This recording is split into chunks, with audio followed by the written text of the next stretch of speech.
Imagine, for a moment, that the course of history as we understand it veered sharply from its well-trodden path. Picture the vast, sprawling metropolis of Rome, not as the city of ruins and echoes we often envision, but as a vibrant, breathing entity, its destiny reshaped by a single, pivotal moment that never occurred. We often speak of the Ides of March, 44 BC, as a fixed point, an unchangeable tragedy. Yet what if Julius Caesar had never been assassinated? What if the daggers remained sheathed, and the Senate floor on that fateful day was merely a stage for political discourse, not a scene of brutal betrayal? As you settle in, perhaps in a quiet room far removed from ancient forums, or under the glow of a bedside lamp, consider the delicate threads that weave through time. If you find yourself enjoying this journey through speculative history, please subscribe and let us know where and at what time you're listening. It's a small way to connect our present moments with these distant echoes. The traditional narrative is stark. On March 15th, 44 BC, Gaius Julius Caesar, Dictator Perpetuo of the Roman Republic, entered the Curia of Pompeii, a temporary meeting place for the Senate. He was surrounded by senators, many of whom he considered friends, and was stabbed 23 times. This act, intended to restore the Republic, instead plunged Rome into a new cycle of civil wars, ultimately leading to the rise of his adopted son, Octavian, and the birth of the Roman Empire. This sequence of events, cemented in our collective memory through countless plays, histories, and artworks, feels inevitable. Yet history, in its essence, is a series of choices, each one a branching path. Let us gently turn back the clock to that particular morning.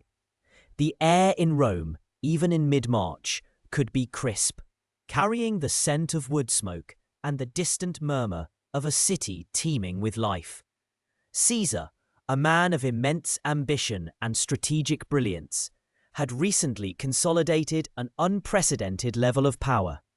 He had been declared Dictator Perpetuo, a title that, while rooted in republican tradition for times of crisis, now seemed to many to stretch the very fabric of that tradition to its breaking point. His reforms were sweeping. He had reorganized the calendar, settled veterans in new colonies, and initiated vast public works projects, including the Forum of Caesar.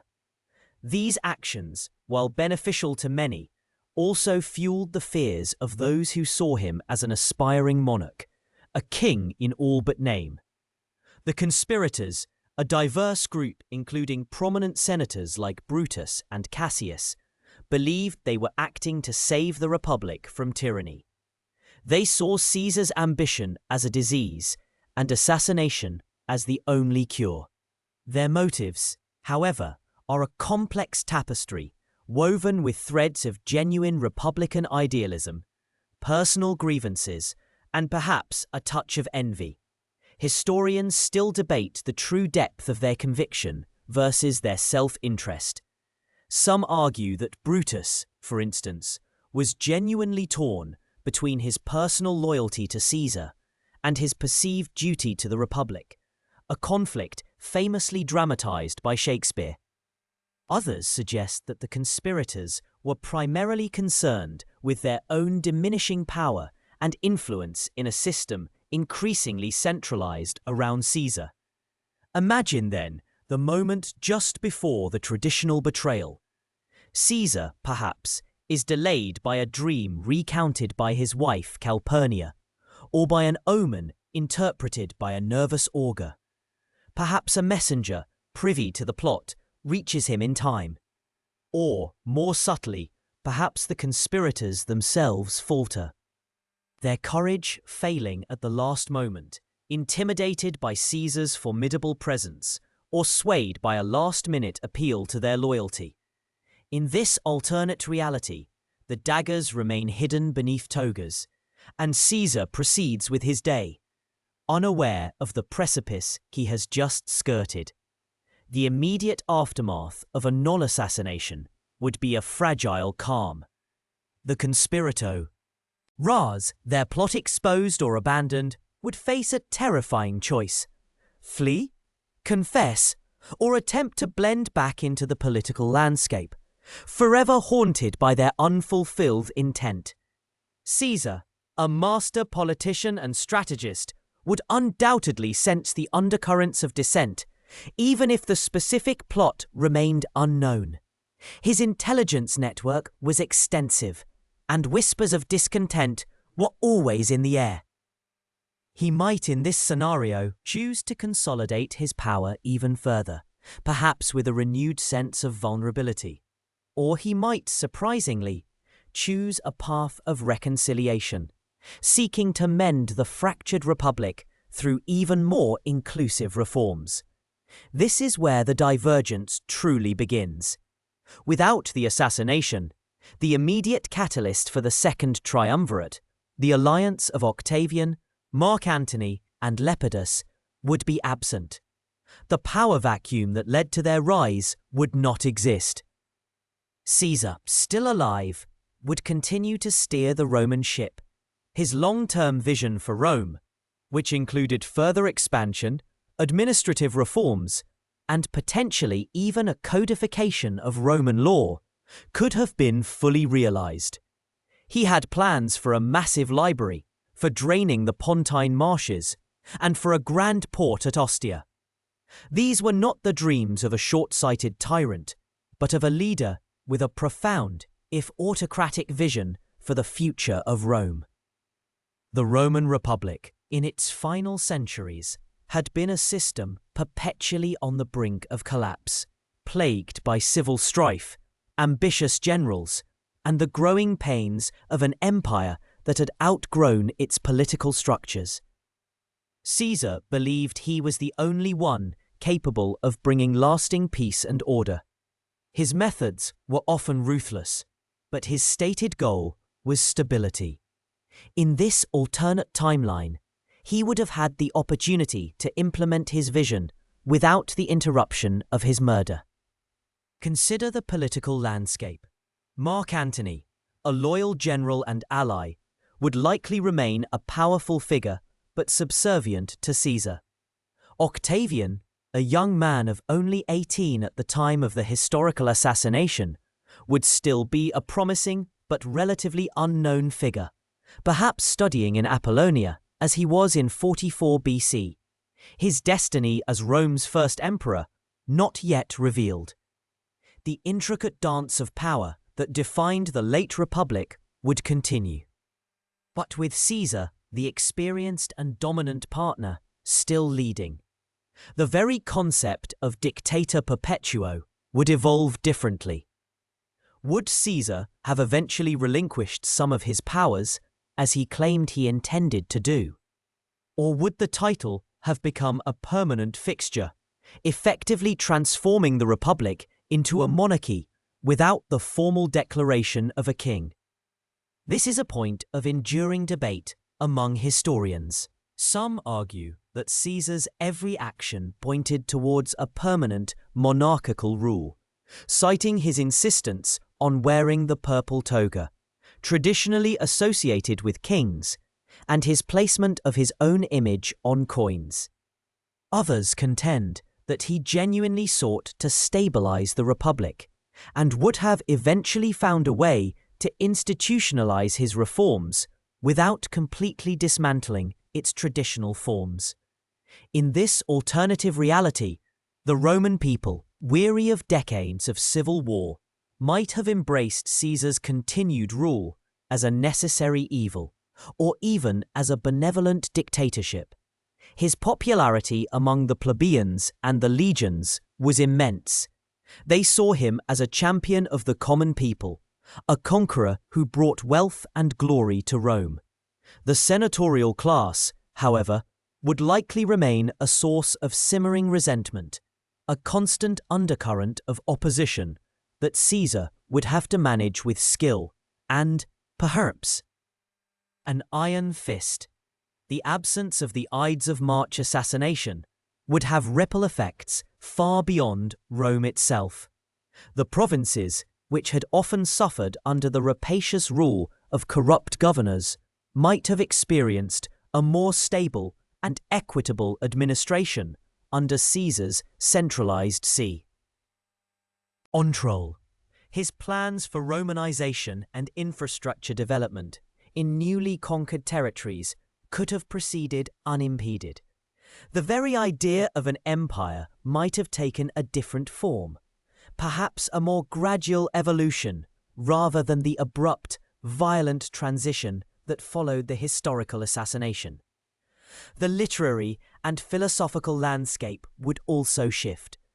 The writings of Cicero, who was a vocal critic of Caesar and a staunch defender of the Republic, might have taken on an even more urgent, perhaps desperate, tone. Or conversely, he might have been silenced or exiled. The great works of Latin literature, such as Virgil's Aeneid, which was composed during the Augustan age and glorified the new imperial order, might have been very different, reflecting a continued, albeit reformed, republic, or a different kind of monarchy. This path not taken invites us to consider the profound impact of individual actions on the grand sweep of history. A single moment, a decision made or unmade, can divert the river of time into entirely new channels. The assassination of Julius Caesar was not just the death of a man, it was the symbolic death of the Roman Republic as it had existed, paving the way for a new political order. Without that moment, the subsequent history of Rome, and indeed of the Western world, would have unfolded in ways we can only begin to imagine. The sources we draw upon for our understanding of this period, the writings of Plutarch, Suetonius, and Cassius Dio, among others, all narrate the historical event as fact. But in our minds, we can allow for the possibility of a different outcome, exploring the roads not taken and understanding, through contrast, the profound significance of the events that did occur. The city of Rome, in the early months of 44 BCE, found itself in a state of uneasy anticipation. Just weeks before, Julius Caesar had been declared Dictator Perpetuo, or Dictator in Perpetuity, a title that shattered centuries of republican tradition and effectively cemented his position as the sole, unchallenged authority of the Roman world. This was not merely a temporary emergency measure, as previous dictatorships had been, but a permanent office, signaling an irreversible shift in the very fabric of Roman governance. The Republic, with its intricate web of checks and balances, its annually elected magistrates, and its powerful Senate, was now in all but name a monarchy. You walk through the bustling forum, the heart of Roman life, and the air hums with a mixture of excitement and apprehension. The marble temples gleam under the Mediterranean sun, and the cries of vendors mingle with the hushed conversations of senators. You might notice the new golden statue of Caesar prominently displayed, a stark reminder of his singular power. The traditional toga-clad figures still move with purpose, but a new current flows beneath the surface, a recognition that the old ways are fading, replaced by the will of one man. Caesar's vision for Rome was ambitious, a grand blueprint for an empire that stretched far beyond the city walls. His immediate focus was on consolidating the vast territories Rome had acquired, particularly those gained through his own conquests in Gaul. He understood that a sprawling empire needed more than military might. It required efficient administration, a unified legal system, and a stable economy. His reforms, many already in motion, aimed to address these very issues. One of his most significant, and perhaps least appreciated, reforms was the overhaul of the Roman calendar. The old Republican calendar, based on lunar cycles and frequently manipulated by priests for political ends, had become wildly inaccurate, drifting far out of sync with the seasons. By 46 BCE, it was off by nearly 3 months. Caesar, with the help of the Alexandrian astronomer Sosigenes, introduced the Julian calendar, a solar calendar with 365 days, and an extra day every 4 years, the leap year. This seemingly technical adjustment had profound implications. It brought order to timekeeping, crucial for agricultural planning, administrative consistency across the empire, and even for religious festivals. This calendar, with only minor modifications, is essentially the one we still use today, a testament to its enduring precision and Caesar's forward-thinking approach. How do we know this? Our understanding comes from ancient texts like Macrobius's Saturnalia and Pliny the Elder's Natural History, which explicitly detail the calendar's reform and the astronomical principles behind it. Beyond the calendar, Caesar had begun a sweeping program of public works. He initiated the construction of the Forum Iulium, a grand new public square adjacent to the old Roman Forum, featuring the Temple of Venus Genetrix, a deity he claimed as his ancestor. This project was not merely aesthetic. It aimed to alleviate congestion in the overcrowded Forum and provide new spaces for legal and commercial activity. He also planned to drain the Pontine Marshes, a vast swampy area south of Rome, to reclaim fertile land for agriculture and improve public health by reducing mosquito-borne diseases. Such projects, requiring immense resources and centralized coordination, were hallmarks of his top-down approach to governance, bypassing the often contentious and slow-moving Senate. Economically, Caesar sought to stabilize the Roman currency and address the chronic problem of debt. He introduced new gold coinage, the aureus, which became a standard across the empire, facilitating trade and demonstrating Rome's economic power. He also enacted debt relief measures, though these were carefully calibrated to avoid widespread social upheaval. A delicate balance between appeasing the indebted populace and maintaining the stability of the wealthy elite. These policies, while sometimes controversial, aimed to create a more robust and equitable economic system, one that could support a vast empire. One of the most contentious aspects of Caesar's rule, and one that historians continue to debate, was his handling of the Senate. While he formally maintained the Senate's existence, he drastically expanded its membership, swelling its ranks from around 600 to 900. Many of these new senators were his loyal followers, often men from provincial backgrounds or from the equestrian class, rather than the old Roman aristocracy. This move diluted the power of the traditional senatorial families and ensured a more compliant legislative body. Was this an act of cynical manipulation, designed to rubber-stamp his decrees, or a genuine attempt to make the Senate more representative of the diverse Roman world? Some scholars argue it was a pragmatic necessity, bringing new talent and perspectives into a body that had become stagnant and resistant to change. Others contend it was a deliberate erosion of republican institutions, a step towards absolute rule. It's like a gardener pruning a wild vine, either to encourage healthier growth or to reshape it entirely to their own design. Caesar also extended Roman citizenship to various communities in Gaul and Spain, a policy that had been historically reserved for Italians. This was a radical departure from traditional Roman exclusivity and a clear indication of his vision for a more integrated, less ethnocentric empire. By granting citizenship, he aimed to foster loyalty among the provincials, integrate them more fully into the Roman system, and broaden the tax base.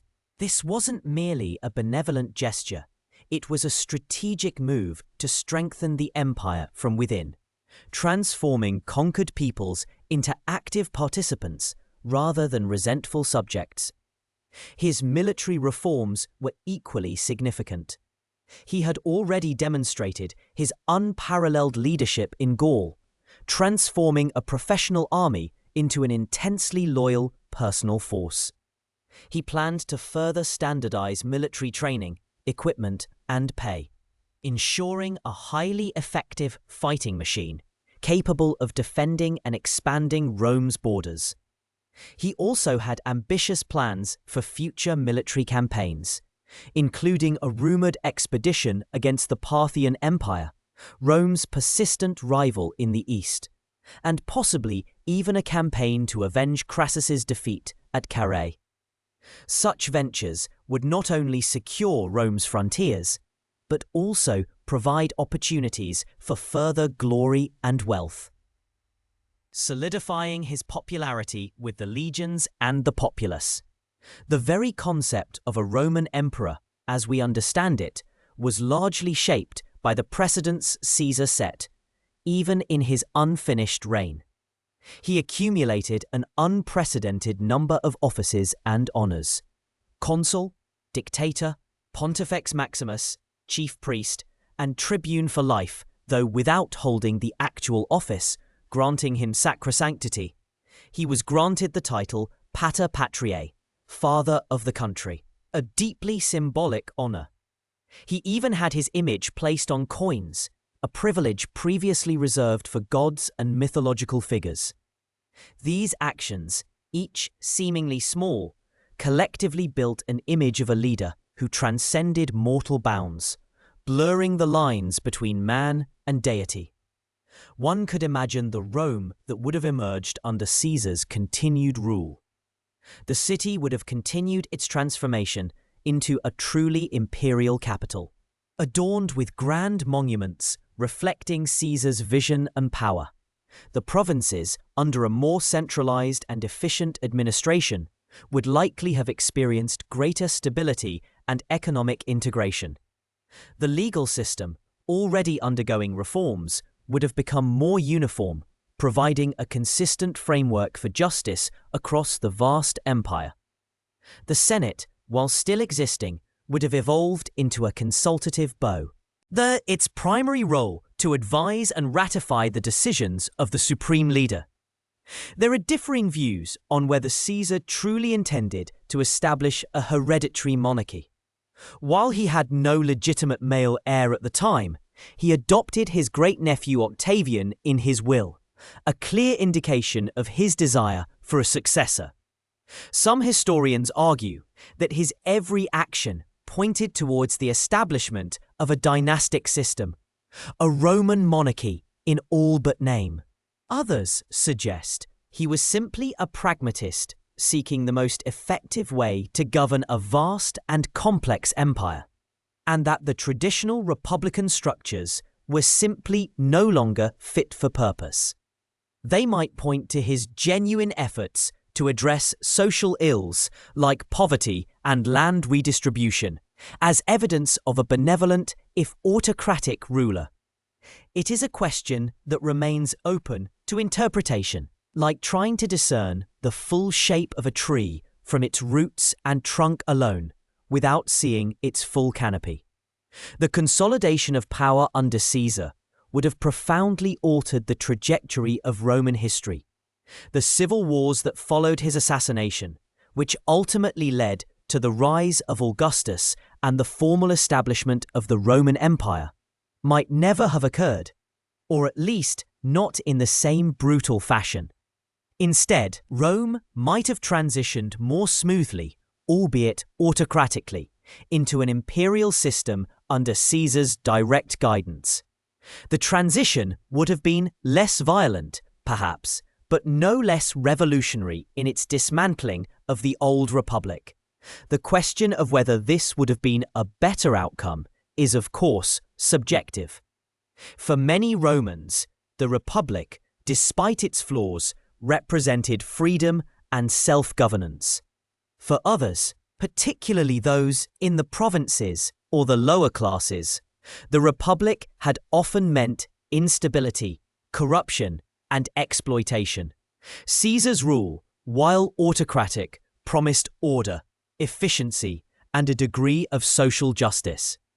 The peace and prosperity that often accompanied centralized rule might have been preferred by a populace weary of civil strife.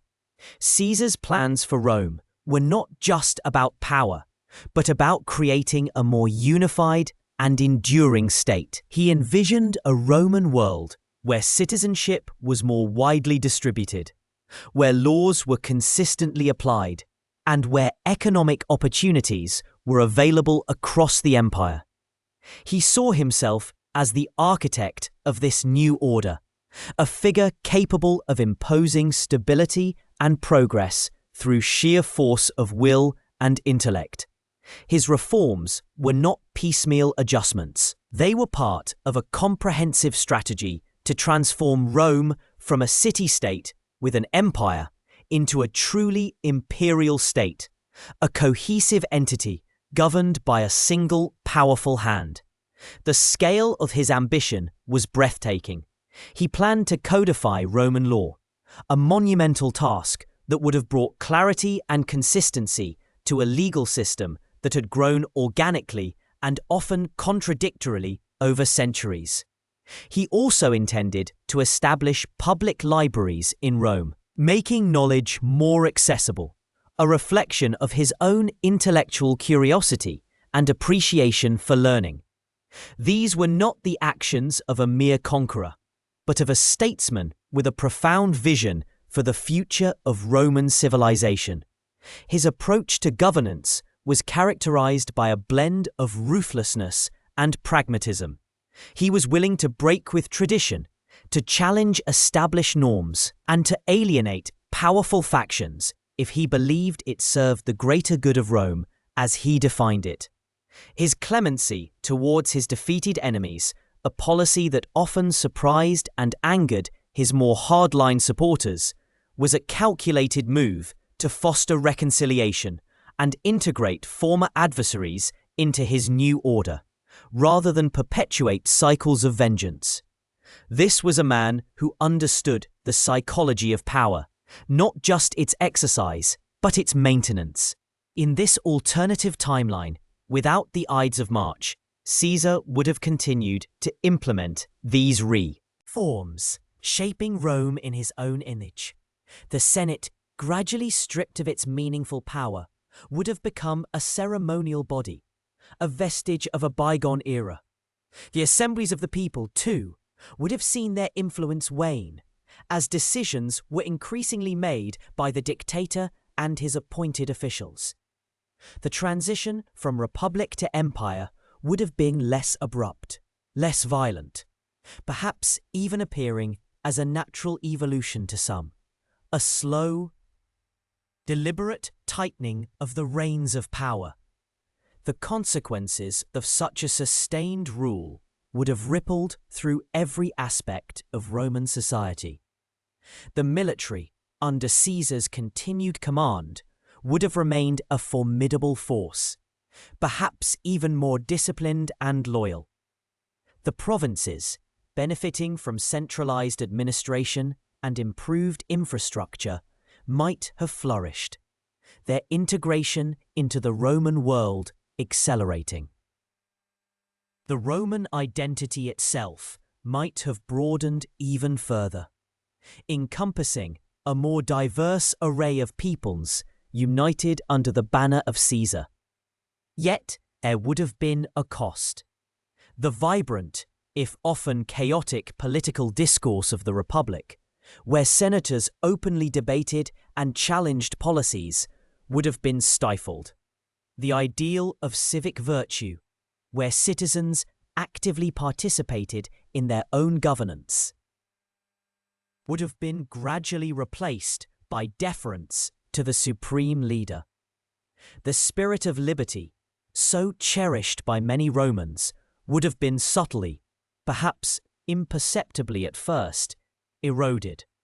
The Republic, for all its imperfections, had fostered a unique political culture, one that valued debate, competition, and the rule of law, however inconsistently applied. Caesar's vision, while promising stability and efficiency, ultimately replaced this culture with one of centralized authority. The shadow of his perpetual dictatorship would have loomed large over Rome, shaping not just the present, but also the future. His successors, whether chosen by adoption or other means, would have inherited a system where personal power trumped institutional checks. The precedent he set, of a single individual holding absolute sway, would have become the new normal, defining the character of the Roman state for centuries to come. The blueprint for empire was laid, and Caesar was its architect, meticulously crafting a new order that would forever alter the course of Roman civilization. The year is 44 BC, and in the heart of Rome, the air, usually thick with the clamour of a bustling metropolis, now hums with a different kind of tension. You walk through the Forum, the familiar marble gleaming under the Mediterranean sun, but the usual boisterous arguments of senators and merchants are muted, replaced by a low, persistent murmur. Julius Caesar, dictator perpetuo, has survived the Ides of March. The conspiracy so meticulously planned, dissolved not in a cascade of daggers, but in a series of unforeseen events. Perhaps a last-minute change of venue, a whispered warning, or even a sudden illness that kept him from the fateful Senate meeting. The ripples of this averted assassination spread outward, altering the very fabric of Roman destiny. Without the violent rupture of Caesar's death, the immediate power vacuum that plunged Rome into civil war never materializes. Instead, a period of unprecedented stability begins, guided by Caesar's firm, if sometimes autocratic hand. You might imagine him, in the quiet of his villa on the Palatine, no longer consumed by the immediate threat of betrayal, but by the meticulous planning of Rome's future. The historical record shows us that Caesar, even in his final years, was deeply concerned with the succession, recognizing the fragility of his singular authority. He had adopted his great-nephew Octavian in his will, a testament to his foresight. But now, with time on his side, the nature of that succession could be fundamentally different. Consider the implications of Caesar having the luxury of time, perhaps even a decade or more, to formalize his dynastic ambitions. The historical Caesar had a biological son, Caesarion, with Cleopatra, but Roman law and custom made it difficult, if not impossible, for a child born outside a Roman marriage to inherit his position. However, with his continued life, Caesar could have, through legal maneuvering or even a change in the law, legitimized Caesarion, or perhaps even married a Roman noblewoman and produced a legitimate heir. Imagine the political landscape shifting as the possibility of a direct, biological lineage for the ruler of Rome takes root. This is not the Rome of the Republic, where power was theoretically shared among elected officials, but a nascent empire, slowly, almost imperceptibly, transforming under Caesar's prolonged rule. You might find yourself walking past the rostra, where Caesar, no longer a ghost of past glory, but a living, breathing presence, addresses the Roman people. His voice, perhaps aged but still resonant, speaks of reforms, of public works, of the continued pacification of the provinces. The historical Caesar had already begun extensive urban planning, including the Forum of Caesar and the Temple of Venus Genetrix, projects that demonstrated his vision for a grander Rome.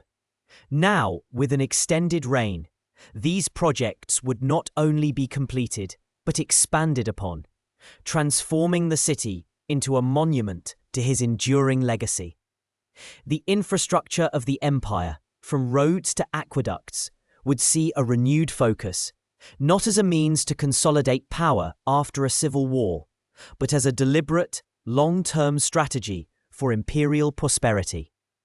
One of the most profound changes would be in the military.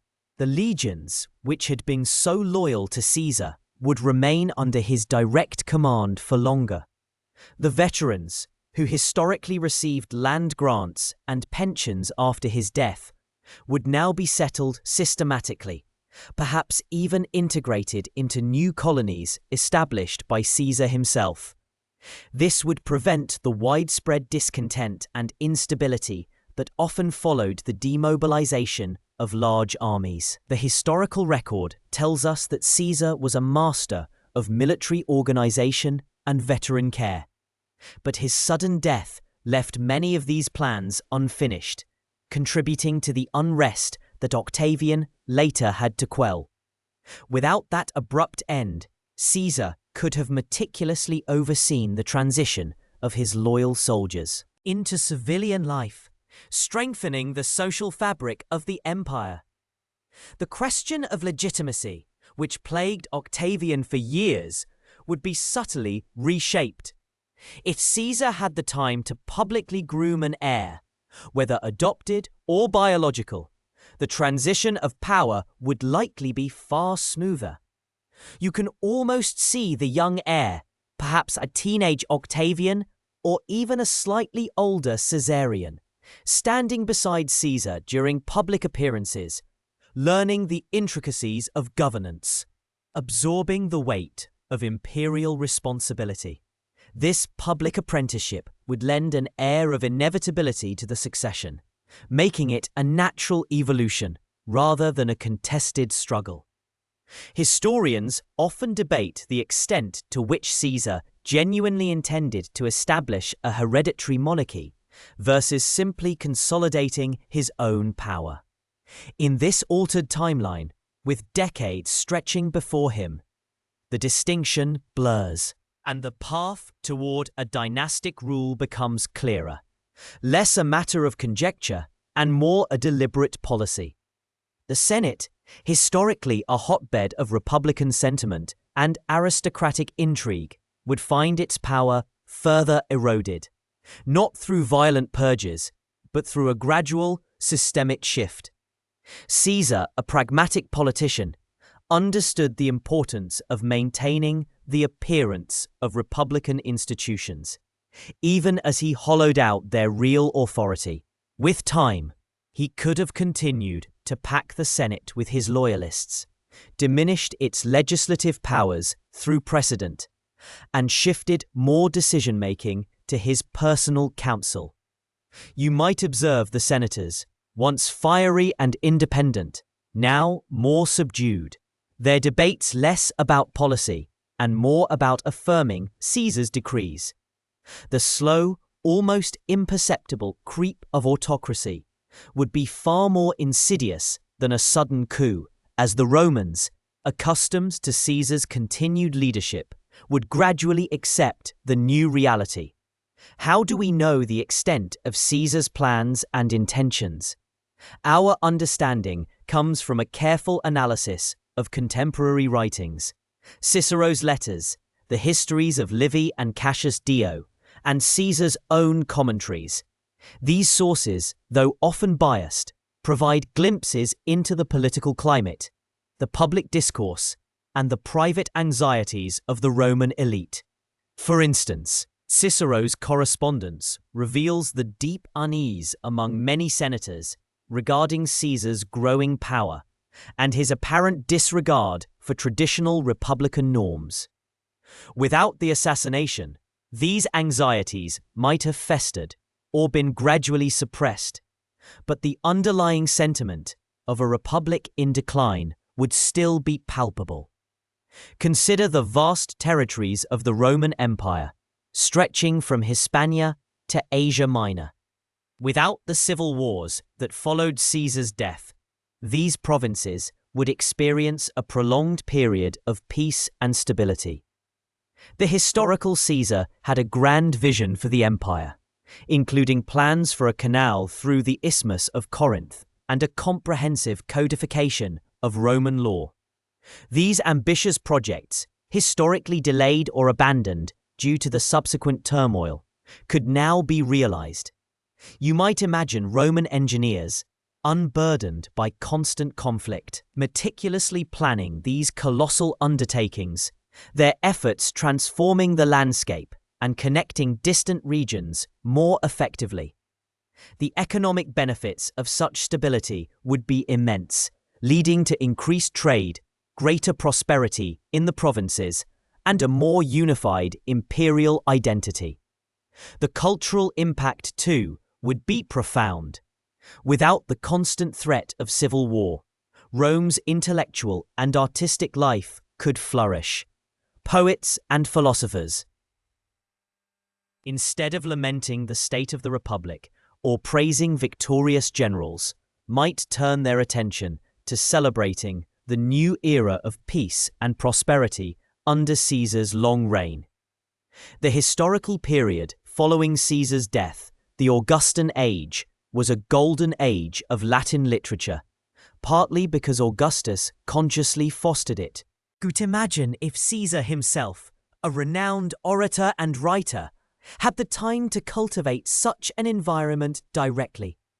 The patronage of arts and letters would not be a tool for legitimizing a new regime, but a natural extension of an established, stable order.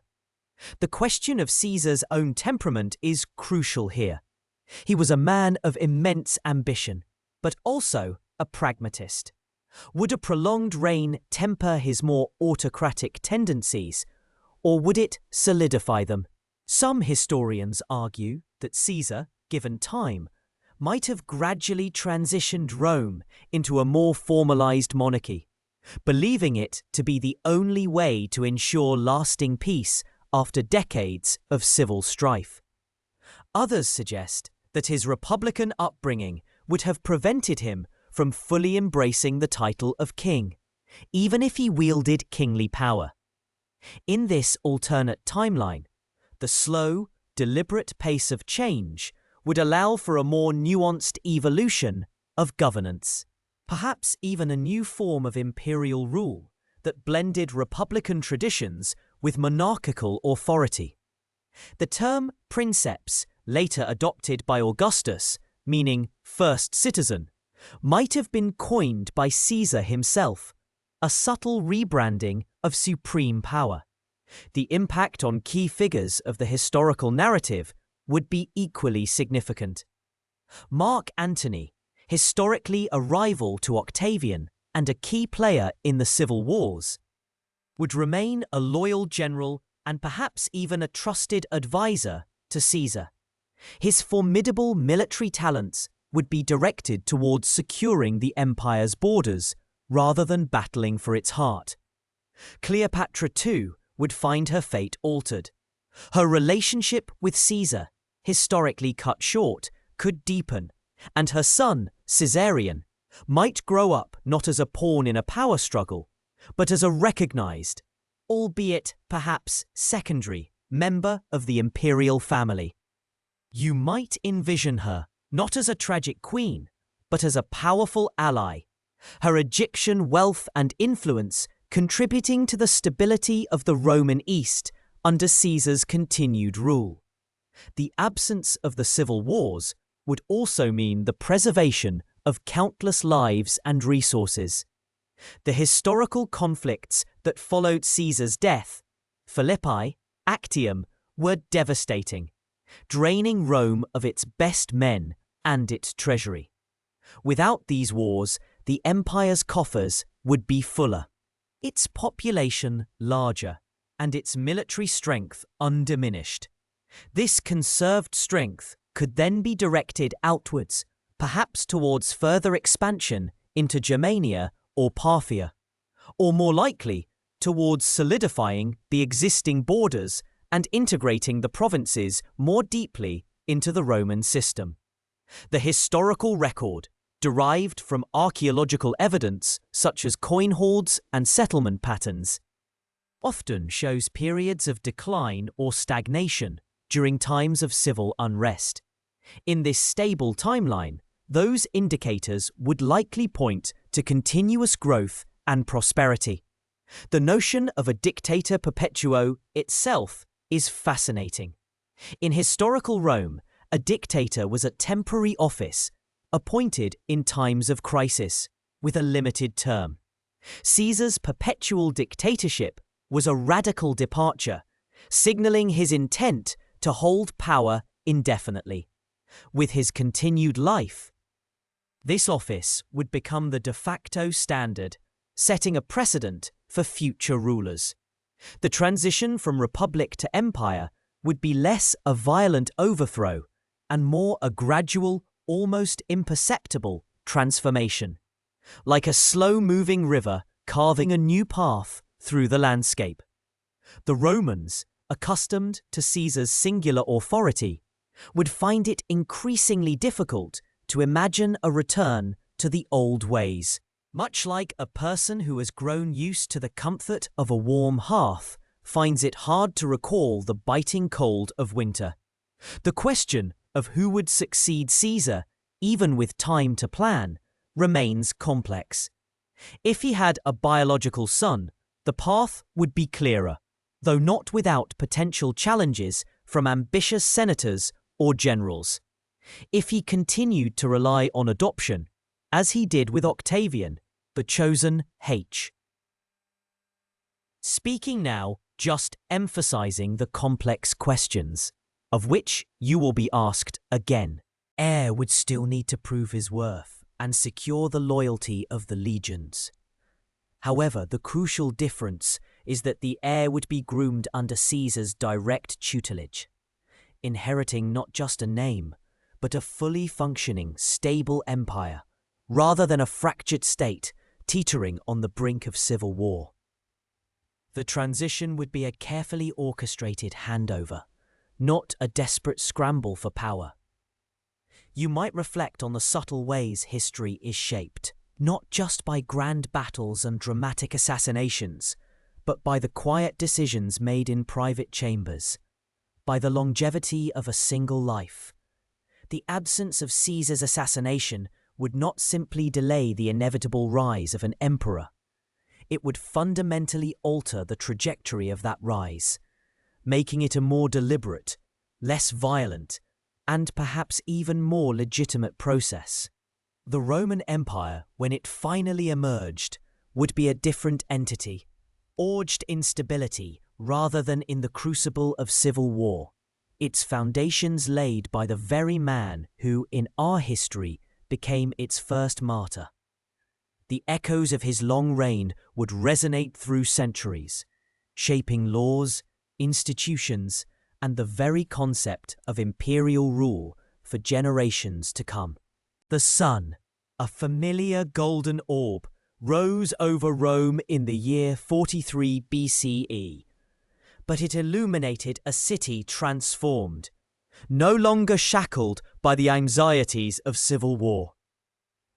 The shadow of Caesar, once a harbinger of conflict, now stretched across the empire as a mantle of peace, what some would call the Pax Caesariana. It was a peace forged not in compromise, but in absolute victory, and it ushered in an era of unprecedented stability and growth. You might imagine yourself walking through the Forum in these early years, the air thick with the scent of fresh-cut marble and the clamour of construction, a stark contrast to the recent echoes of legionary boots and political unrest. The very stones beneath your feet seemed to vibrate with a new energy, a sense of purpose and direction that had been absent for generations. Caesar, now firmly entrenched as dictator for life, wasted no time in consolidating his power and, more importantly, in implementing his long-held vision for Rome. His ambition was not merely to rule, but to rebuild, to reshape the very fabric of Roman society from a fractured republic into a cohesive, efficient empire.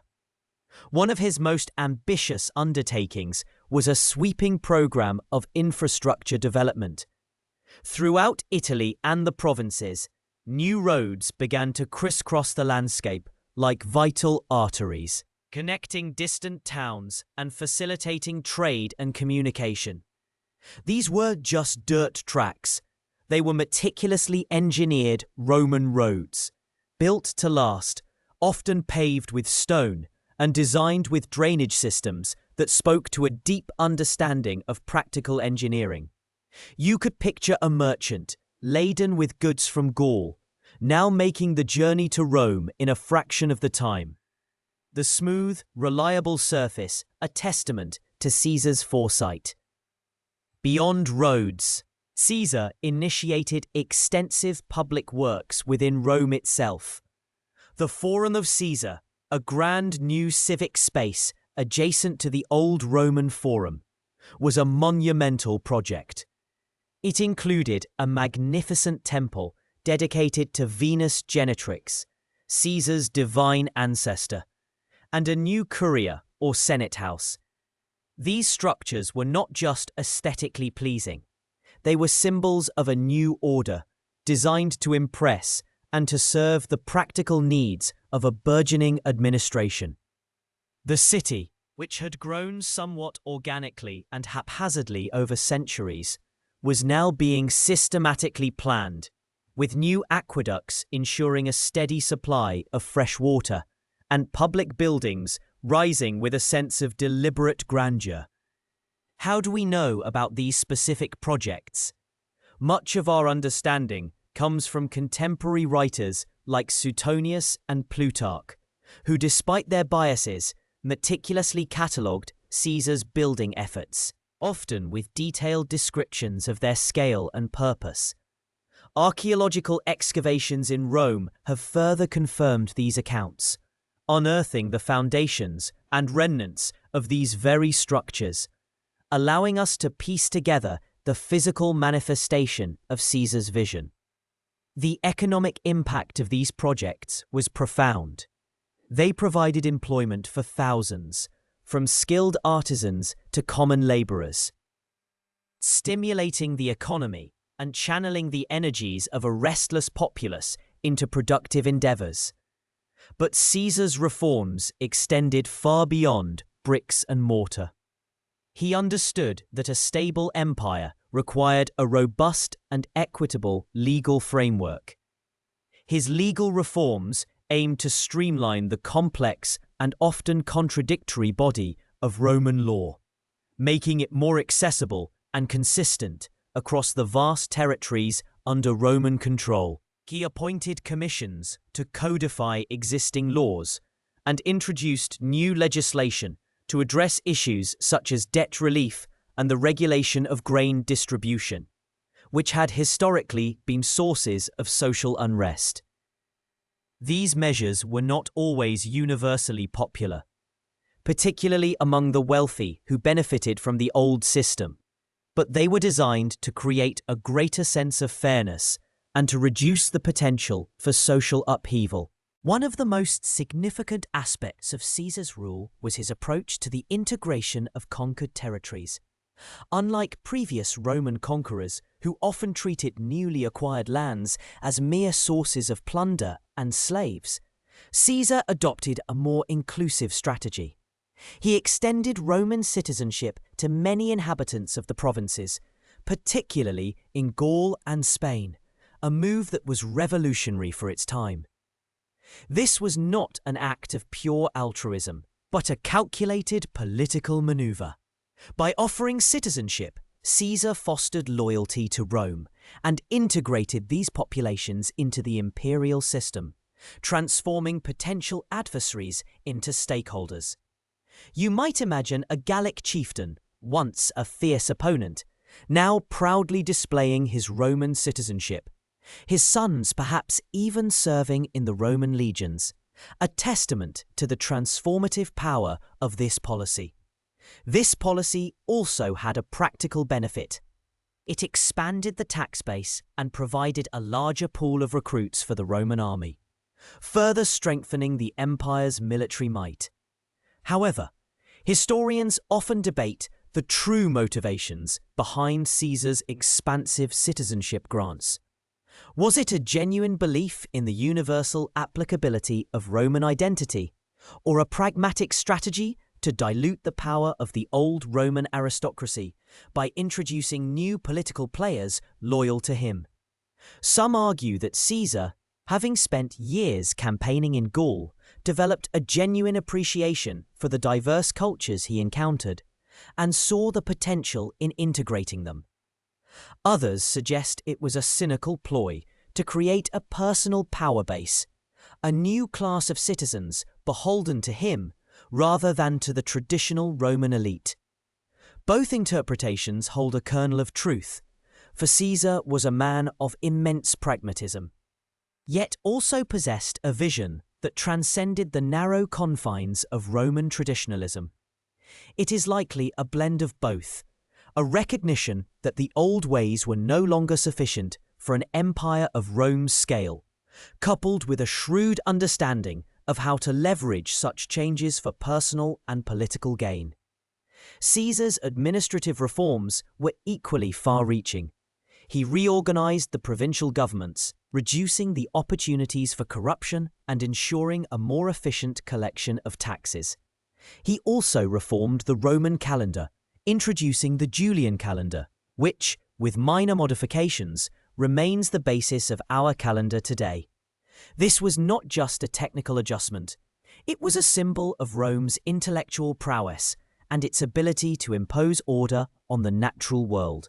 Imagine the relief of farmers and navigators, no longer grappling with an erratic and unpredictable calendar, but operating under a system that was both accurate and universally applied across the empire. This seemingly small reform had a profound impact on trade, agriculture, and daily life, bringing a new level of predictability to the Roman world. The military, too, underwent significant changes under Caesar's direct command. While his legions were already renowned for their discipline and effectiveness, Caesar further refined their organization and ensured their loyalty through generous land grants and pensions upon retirement. This created a professional army, fiercely devoted to its commander, which served as the ultimate guarantor of the Pax Caesariana. The absence of civil war meant that these legions, instead of fighting each other, could be deployed to secure the empire's borders, suppress banditry, and maintain order in the newly integrated provinces. The vast resources of the empire, once squandered in internal strife, were now channeled into strengthening its external defences and expanding its influence. This period of peace also fostered a flourishing of arts and literature. With stability came patronage, and with patronage came a renewed creative energy. Poets, historians, and philosophers found a receptive audience and the resources to pursue their craft. While we often associate the golden age of Latin literature with Augustus, the groundwork for this cultural efflorescence was laid during Caesar's rule. The intellectual ferment, the exchange of ideas facilitated by improved communication, and the general sense of optimism provided fertile ground for artistic expression. You might envision a young Horace or Virgil, still in their formative years, absorbing the vibrant intellectual atmosphere of Caesar's Rome. Their future masterpieces subtly influenced by the stability and grandeur of the era. However, even in this golden age, the seeds of future challenges were being sown. The very concentration of power in Caesar's hands, while effective in achieving stability, also created a new kind of vulnerability. The Republic, with its checks and balances, however imperfect, had been designed to prevent any single individual from accumulating too much authority. Caesar's dictatorship, though benevolent in many ways, fundamentally altered this balance. Some historians argue that while Caesar brought peace, he also set a precedent for autocratic rule that would ultimately lead to the decline of republican ideals. Others contend that the republic was already beyond repair, and Caesar's actions were a necessary, albeit drastic, remedy to save Rome from itself. This is a question that continues to occupy scholars. Was Caesar a savior or a destroyer of the Republic? The answer, like so many complex historical questions, likely lies in the nuanced interplay of both. He certainly destroyed the old republican system, but he did so, arguably, to preserve the Roman state and its people from the chaos that system had engendered. One of the less obvious but equally important aspects of Caesar's rule was the psychological shift it engendered. For generations, Romans had lived with the spectre of civil war, a constant undercurrent of anxiety and uncertainty. The Pax Caesariana offered a respite, a chance for ordinary citizens to live their lives without the immediate threat of internecine conflict. This psychological calm, though difficult to quantify, was a profound benefit, allowing people to invest in their futures, to plan, and to build with a confidence that had long been absent. Imagine the relief of a farmer, knowing his fields would not be trampled by warring legions, or a merchant, confident that his goods would reach their destination unmolested. This peace, though imposed, was deeply desired. The sheer scale of Caesar's ambition and his capacity for work were legendary. He was not merely a military genius, but a master administrator, a skilled orator, and a visionary leader.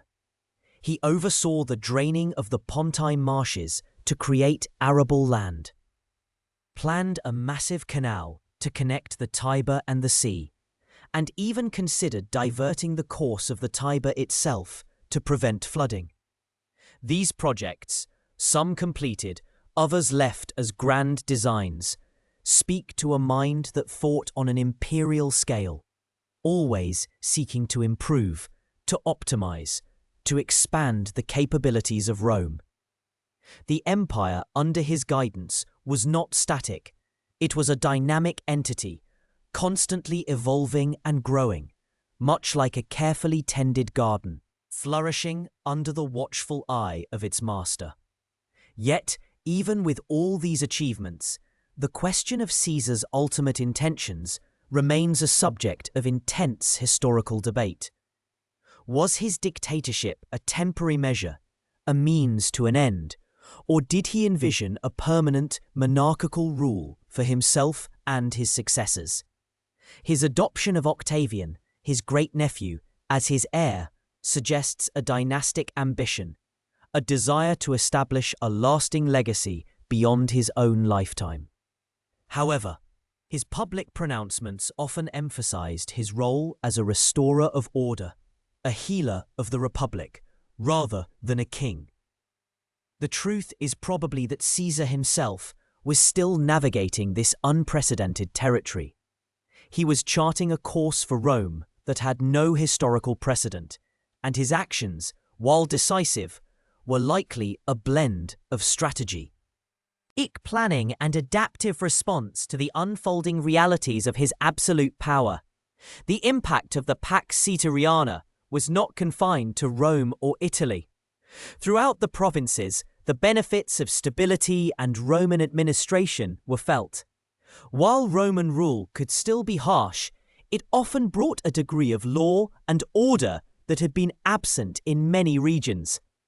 Trade routes became safer, legal systems more consistent, and local economies integrated into the larger imperial network. This integration, while sometimes resisted, ultimately fostered a sense of shared identity, however nascent, among the diverse peoples of the empire. You could imagine a merchant in Alexandria now confidently trading with his counterpart in Hispania, both operating under the same set of Roman laws and protected by the same Roman legions. This interconnectedness facilitated by Caesar's reforms, was a powerful force for unity and prosperity. The period under Caesar's unchallenged rule, therefore, represents a pivotal moment in Roman history. It was a time when the potential of a unified, centrally governed empire began to be fully realized. The infrastructure projects, the legal and administrative reforms, and the inclusive policies towards provincial populations all contributed to a period of unprecedented peace and prosperity. While the concentration of power in one man's hands was a radical departure from republican tradition, it was also, for many, a welcome alternative to the endless cycles of civil war. The Pax Caesariana was not merely an absence of conflict. It was a deliberate, systematic effort to rebuild and reorient Rome, setting the stage for centuries of imperial grandeur. The foundations laid during these years would endure, shaping the destiny of the Roman world for generations to come, a testament to the singular vision and immense capabilities of Gaius Julius Caesar. In the heart of Rome, around the year 44 BCE, the city would have begun to settle into a new rhythm, one dictated by the singular will of Gaius Julius Caesar, now firmly entrenched as dictator perpetuo. The echoes of civil war, though recent, would have started to fade, replaced by the steady hum of a state undergoing profound, systematic change. You might imagine the bustling forum, once a stage for fiery political debates and the clash of ambitious factions, now presenting a different tableau, less spontaneous uproar, perhaps, and more the ordered movement of officials, messengers, and citizens going about their daily lives under an increasingly centralized authority. The old republic, with its intricate web of checks and balances, its annually elected magistrates, and its powerful Senate, was not merely wounded. It was being fundamentally re-engineered from the ground up, brick by careful brick, by the man who had seized control. One of Caesar's most immediate and impactful reforms would have been the overhaul of provincial administration. For decades, the Roman provinces had been fertile ground for corruption and exploitation, often enriching governors who saw their postings as opportunities for personal gain rather than public service. Caesar, having spent years governing Gaul, understood these systemic flaws intimately. His initial reforms, already underway before his assassination, aimed to curb the excesses of these proconsuls and propraetors. He would have likely continued to implement stricter regulations on their financial dealings, perhaps even establishing a more robust system of accountability. Imagine a new kind of provincial governor, not merely a military commander or a former consul seeking to recoup campaign expenses, but a more dedicated administrator, perhaps even one trained specifically for the nuances of regional governance. This shift would have been gradual, of course, but the long-term vision was clear: to transform the provinces from mere sources of tribute and plunder into integral, well-managed parts of a cohesive empire. Historians often debate the extent to which Caesar intended to centralize all power in his own hands versus creating a more efficient, albeit autocratic, administrative state. Some argue that his actions, such as appointing loyalists to key positions and expanding the Senate with his supporters, point to an ambition for absolute dynastic rule. Others suggest he was primarily driven by a pragmatic desire to end the perpetual instability of the late Republic, and believed only a strong, unified leadership could achieve this. In this alternative timeline, without the sudden rupture of his assassination, we would see the unfolding of this vision. Would he have eventually established a formal imperial bureaucracy akin to what Augustus later developed, with a clear hierarchy of appointed officials rather than elected ones? It seems highly probable. The sheer scale of the Roman Empire, stretching from Hispania to Syria, demanded a more consistent and professional management structure than the ad hoc system of the Republic could provide. The military, the very instrument of Caesar's rise to power, would also have undergone significant, lasting transformations. His legions were fiercely loyal to him, a loyalty forged in years of shared campaigns and cemented by his personal generosity and care for his soldiers. This personal bond, however, was not a sustainable model for an empire's standing army. Caesar would have likely begun the process of professionalizing the Roman military even further, solidifying the trend he himself had accelerated. This might have involved more standardized pay, improved veterans' benefits, and a clearer career path for officers, independent of aristocratic connections. The legions, instead of being disbanded after each campaign, would have increasingly become permanent garrisons, stationed strategically across the empire to maintain peace and deter external threats. You might envision new military settlements or colonias springing up in fertile lands, not just as rewards for veterans, but as strategic outposts, Romanizing the frontier regions and serving as a constant reminder of Roman power.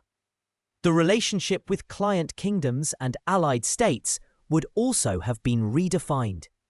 Caesar, unlike some of his predecessors, had a more nuanced understanding of these relationships. He had cultivated alliances, intervened in dynastic disputes, and integrated certain territories directly into the Roman provincial system. His long-term rule would likely have seen a continuation of this policy, but with a firmer hand. Client kings, while ostensibly independent, would have found their autonomy increasingly circumscribed, their foreign policy dictated from Rome, and their internal affairs subject to Roman oversight. This wasn't necessarily about outright annexation in every case, but about creating a more coherent sphere of influence, a protective buffer zone around the core provinces. For instance, the Kingdom of Mauritania or the various states in Anatolia might have been allowed to retain their local rulers, but their taxes, military contributions, and even succession plans would have become subjects of direct Roman approval, effectively making them extensions of Roman power rather than truly sovereign entities. How do we know about Caesar's intentions and the initial steps he took? Our understanding comes from a confluence of sources, contemporary accounts by authors like Cicero and Sallust, who, despite their political differences with Caesar, often documented his actions. Later historians, such as Suetonius and Plutarch, who compiled biographies drawing on earlier records, and crucially, archaeological evidence, including inscriptions detailing his public works and decrees, and the physical remains of the infrastructure projects he initiated. Consider the vastness of the Roman road network, the circulatory system binding the empire together. Caesar, understanding the strategic and economic importance of efficient transport, would have undoubtedly continued and expanded these projects. Imagine legions of engineers and laborers, under the direction of Roman officials, meticulously surveying new routes, constructing bridges, and paving roads that would stretch for hundreds of miles, connecting distant provinces to the heart of the empire. This wasn't just about military logistics. It was about facilitating trade, enabling quicker communication, and projecting Roman authority into every corner of its domain. The construction of new forums, basilicas, and temples in provincial capitals would have served a similar purpose, visibly demonstrating Rome's investment and presence, and subtly encouraging local elites to adopt Roman customs and architecture. The legal system, another pillar of Roman society, would also have felt Caesar's touch. he had already begun codifying Roman law and addressing issues of debt and land distribution. His continued rule would likely have seen a more comprehensive effort to rationalize and standardize the legal framework across the empire. This wasn't just about fairness, it was about efficiency and control. A unified legal system, applied consistently, would have reduced local disputes, streamlined administration, and strengthened the central authority of Rome. Think of it as a vast, intricate tapestry, where each thread represents a law or a decree, and Caesar, the master weaver, was carefully repatterning it to create a more cohesive and durable whole. The question of succession, however, would have remained a looming shadow. Caesar had no legitimate male heir, and his adoption of Octavian, his great-nephew, was a decision made relatively late in his life. Had he lived, would he have formally designated Octavian as his successor? Or would he have sought to establish a more conventional, albeit autocratic, system of hereditary rule? This is one of the great unknowns. The Roman tradition, even under a dictator, still recoiled from the idea of a monarchy. Caesar's genius lay in his ability to wield monarchical power while maintaining the outward forms of the republic. But for his system to endure, a clear path for future leadership was essential. Without the dramatic power vacuum created by his assassination, the transition might have been smoother, but the underlying tension between republican ideals and monarchical reality would have persisted. His relationship with the Senate, though strained, might have evolved. While he had packed it with his supporters and diminished its traditional powers, Caesar was a master politician. He understood the importance of appearances and the need to co-opt rather than simply crush the old aristocracy. He might have continued to use the Senate as a rubber stamp for his policies, but perhaps also as a source of administrative talent and a forum for debate, albeit a controlled one. The gradual integration of provincial elites into the Senate, a policy he had already initiated, would have further diluted the power of the old Roman nobility, creating a more diverse, if less independent, governing body. This wasn't about restoring the republic, but about creating a new kind of governing class, loyal to the supreme leader and drawn from across the empire. Consider the economic implications of such a long-term rule. Caesar was keenly aware of the need for economic stability.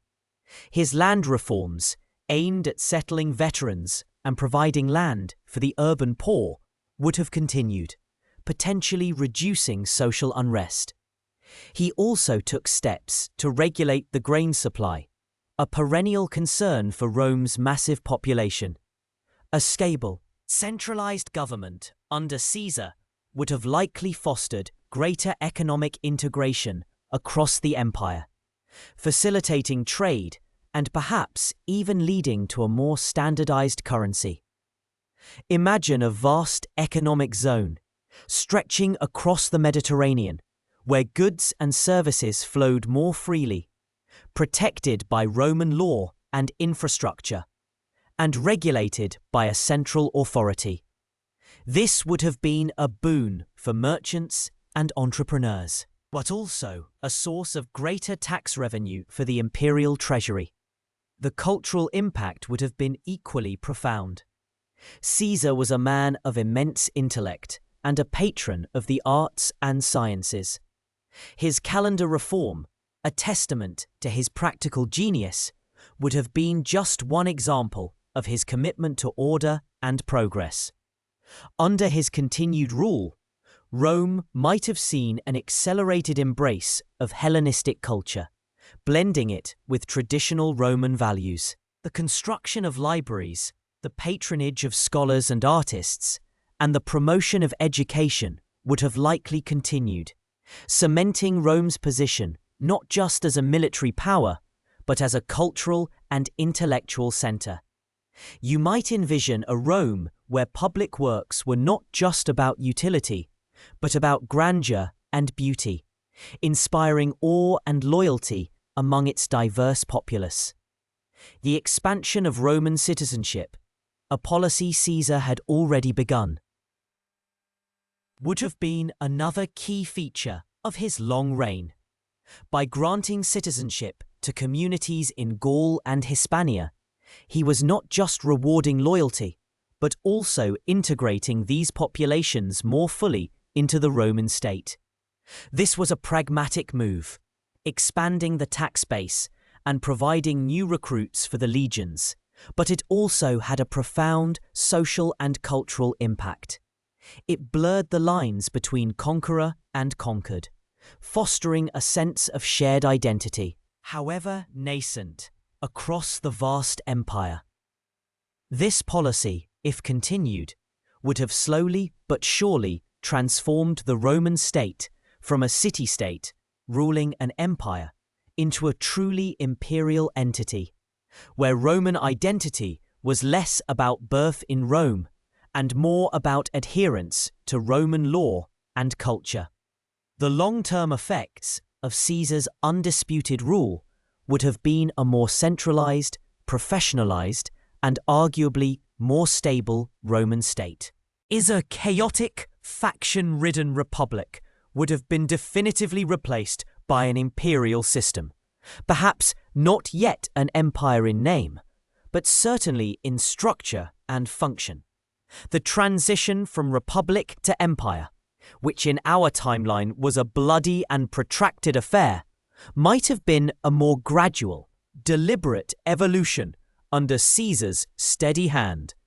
The foundations of what would become the Pax Romana, the long period of relative peace and prosperity, might have been laid earlier and with less upheaval, albeit under the shadow of a singular, unchallenged authority. The question of whether this would have been a benevolent dictatorship or a tyrannical one is a matter of ongoing debate. Caesar, despite his ambition, often showed clemency to his enemies and possessed a keen understanding of public opinion.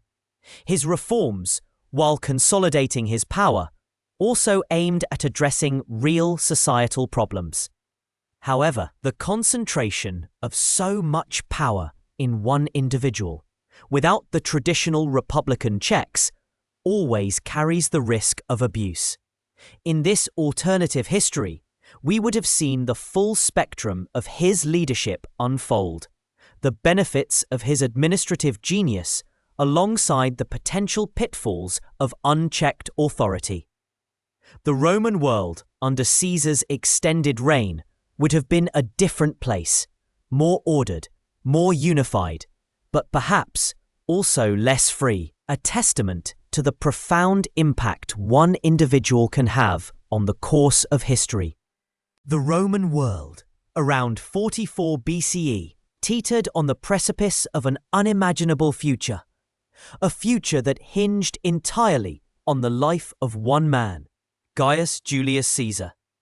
Had the Ides of March unfolded differently, had the daggers remained sheathed, the Mediterranean, and indeed the known world, might have been moulded by his singular will, not just for a few more years, but perhaps for decades. You stand on the Capitoline Hill, the very air thick with the scent of pine and the distant murmur of the Forum, imagining a Rome where Caesar's triumphal arches continued to rise, not just in memory, but in celebration of living victories. The city stretches before you, a sprawling testament to power, and you wonder how much farther its influence could have reached under his direct, uninterrupted command. Caesar, even in his final years, was not a man to rest on laurels. His ambitions, vast and unyielding, stretched far beyond the consolidation of power within Rome. The eastern frontier, in particular, beckoned with the promise of glory and the bitter taste of past Roman defeats. The Parthian Empire, a formidable rival whose archers and cataphracts had humiliated Crassus at Carrhae in 53 BCE, remained an unaddressed challenge. Caesar had meticulously planned a campaign against Parthia, a grand expedition intended to avenge Roman honor and perhaps even extend Roman dominion eastward. His preparations were extensive, involving the mobilization of 16 legions and 10,000 cavalry, a force of unprecedented scale for such an undertaking. This was not merely a punitive raid. It was conceived as a war of conquest, a definitive statement of Roman supremacy. Historians grapple with the true extent of Caesar's eastern ambitions. Some argue that his primary goal was limited to securing the eastern borders, establishing client kingdoms, and avenging Crassus, thereby restoring Roman prestige. They point to his pragmatic nature, suggesting he would have understood the logistical nightmares of truly conquering and holding vast swathes of Persian territory. Others contend that Caesar, with his unparalleled drive and vision, saw Parthia as merely the next logical step in a grander design, a stepping stone towards an empire that encompassed the entirety of the known civilized world, perhaps even reaching India. The historical record, pieced together from various Roman chroniclers like Suetonius and Plutarch, offers tantalizing glimpses of these plans, but their ultimate scope remains a subject of scholarly debate, a quiet murmur in the halls of ancient history. Imagine yourself among those legions, marching eastward, the dust of Asia Minor rising in clouds around you. The sun beats down, a relentless golden hammer on your bronze helmet, as you traverse landscapes that whisper of ancient empires, Phrygia, Cappadocia, Armenia. You are a small cog in a vast, disciplined machine, moving with a purpose dictated by the will of one man. The air grows drier, the mountains more stark, and the faces of the people you encounter become less Roman. Their language is a cacophony of unfamiliar sounds. This journey is not just a military expedition. It is a crossing into a different world, a world of ancient traditions and formidable adversaries. Had Caesar lived to lead this campaign, his military genius, honed over decades of relentless warfare in Gaul, Egypt, and Africa, would have been brought to bear against the Parthians. The Parthian strategy relied heavily on mobile cavalry, horse archers who would harass and retreat, and heavily armored cataphracts who would charge with devastating force. Caesar, however, was a master of adaptation. His legions, disciplined and versatile, could form defensive squares against cavalry charges, and his engineers could construct fortified camps in hostile territory. It is plausible that he would have employed a strategy of slow, methodical advance, securing supply lines and drawing the Parthians into pitched battles where Roman infantry superiority could be decisive. The outcome, of course, is not guaranteed. The desert terrain favored the Parthians, and their ability to melt away into the vastness of their empire posed a significant challenge. Yet, Caesar's track record suggests a high probability of success, at least in achieving his immediate objectives. How do we know of these detailed plans? Our understanding comes primarily from the writings of Roman historians and biographers, who had access to official records and personal accounts of those close to Caesar. Suetonius, for instance, in his Lives of the Caesars, describes Caesar's preparations and intentions, drawing from sources that would have been contemporary or very close to the events. These accounts, though sometimes embellished for dramatic effect, provide a consistent picture of a man driven by ambition and meticulous planning. Beyond Parthia, Caesar's gaze was said to have turned towards the Germanic tribes across the Rhine, and even potentially to the Dacians north of the Danube. These were not mere border skirmishes. They were envisioned as campaigns to solidify Roman control over vast new territories, to push the boundaries of the empire to what he considered its natural limits. A unified Mediterranean under Caesar's direct control would have meant a singular, unchallenged authority stretching from the Atlantic to the Euphrates, from the Sahara to the Rhine. This would have been an empire of unprecedented scale and cohesion, far more centralized than the Republic or even the later Augustan Principate. The implications for global power dynamics would have been profound. With the eastern frontier secured and potentially expanded, Rome would have faced fewer external threats, allowing it to consolidate its resources and focus on internal development. The vast wealth flowing into Rome from these new conquests would have fueled monumental building projects, further urbanized the provinces, and funded extensive infrastructure. Imagine Roman roads stretching not just across Gaul, but deep into Mesopotamia, facilitating trade and communication on an unimaginable scale. The Mediterranean Sea, already a Roman lake, would have become even more so, its shores entirely under Roman dominion, its trade routes bustling with goods from across the empire. This unified Mediterranean would have accelerated the process of Romanization in newly conquered territories. Latin would have spread more rapidly. Roman law would have been universally applied, and Roman culture would have permeated even the most distant corners of the empire. The distinct regional identities, which persisted even under the later empire, might have been more thoroughly subsumed into a singular Roman identity. You might find yourself in a bustling market in what was once Seleucia, haggling over spices in fluent Latin, the sounds of Roman life echoing around you, a testament to Caesar's enduring legacy. However, such a centralized, unified power structure also carries potential drawbacks. The very strength of Caesar's personal rule. His ability to cut through bureaucratic inertia and implement sweeping reforms could also have led to an autocratic system with little room for dissent. The Senate, already stripped of much of its traditional power, might have become a mere rubber stamp, its ancient authority a hollow echo.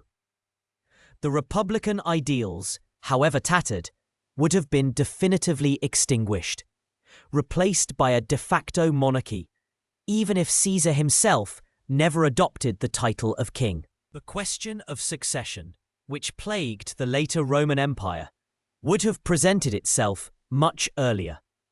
Caesar had no legitimate male heir, and his designated successor, Octavian, was a young man of only 18 at the time of Caesar's death. Had Caesar lived for another 2 or 3 decades, he might have had time to consolidate his power, perhaps even to establish a clear line of succession, either through adoption or by securing a marriage. Gay that produced an heir. Without the chaotic power vacuum that followed his assassination, the transition of power might have been smoother, avoiding the civil wars that ultimately ushered in the Principate. Consider the potential for cultural fusion.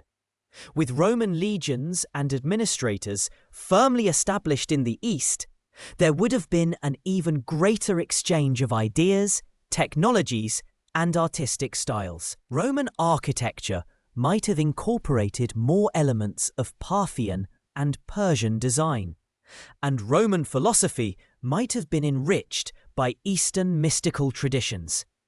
The Silk Road, already a conduit for goods, might have become an even more vibrant artery for cultural exchange, with Roman influence extending further into Central Asia and potentially even to China.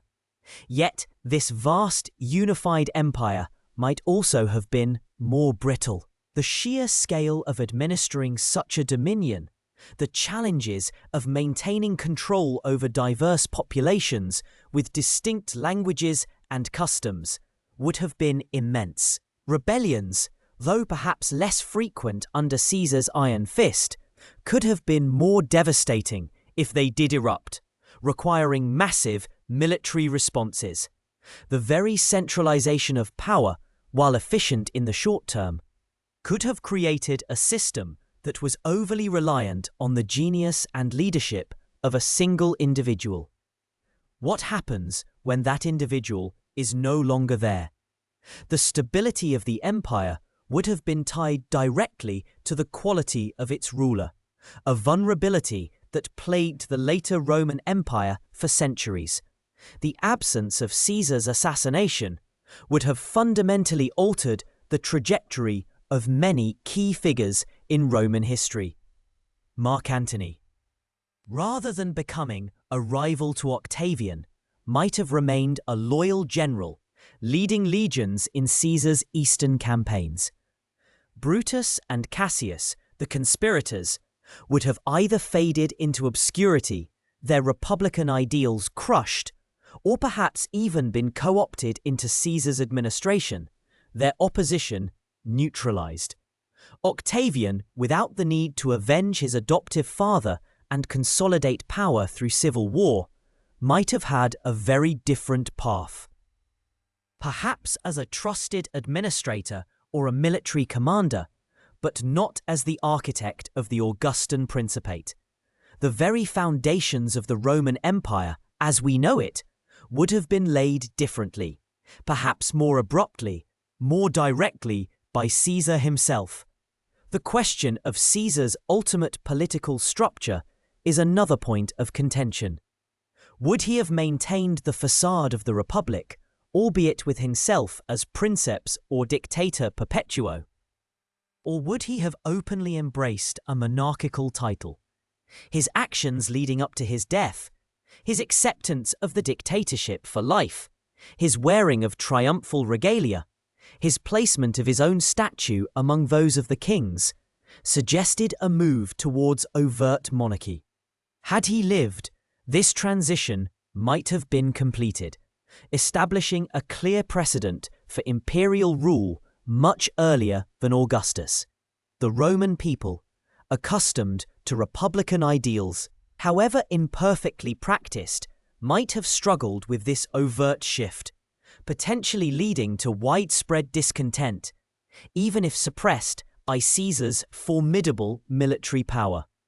Imagine a world where the Roman Empire, under Caesar's direct, long-term rule, expanded to its theoretical limits. The Mediterranean is a calm, blue expanse, its waters traversed by Roman ships carrying goods and ideas from Britannia to the Persian Gulf. Roman legions patrol borders that stretch across continents, maintaining a peace enforced by overwhelming military might. The cities of the empire, from Alexandria to Antioch, from Carthage to Cordoba, thrive under a unified administration, their citizens speaking Latin, adhering to Roman law, and participating in a shared Roman culture.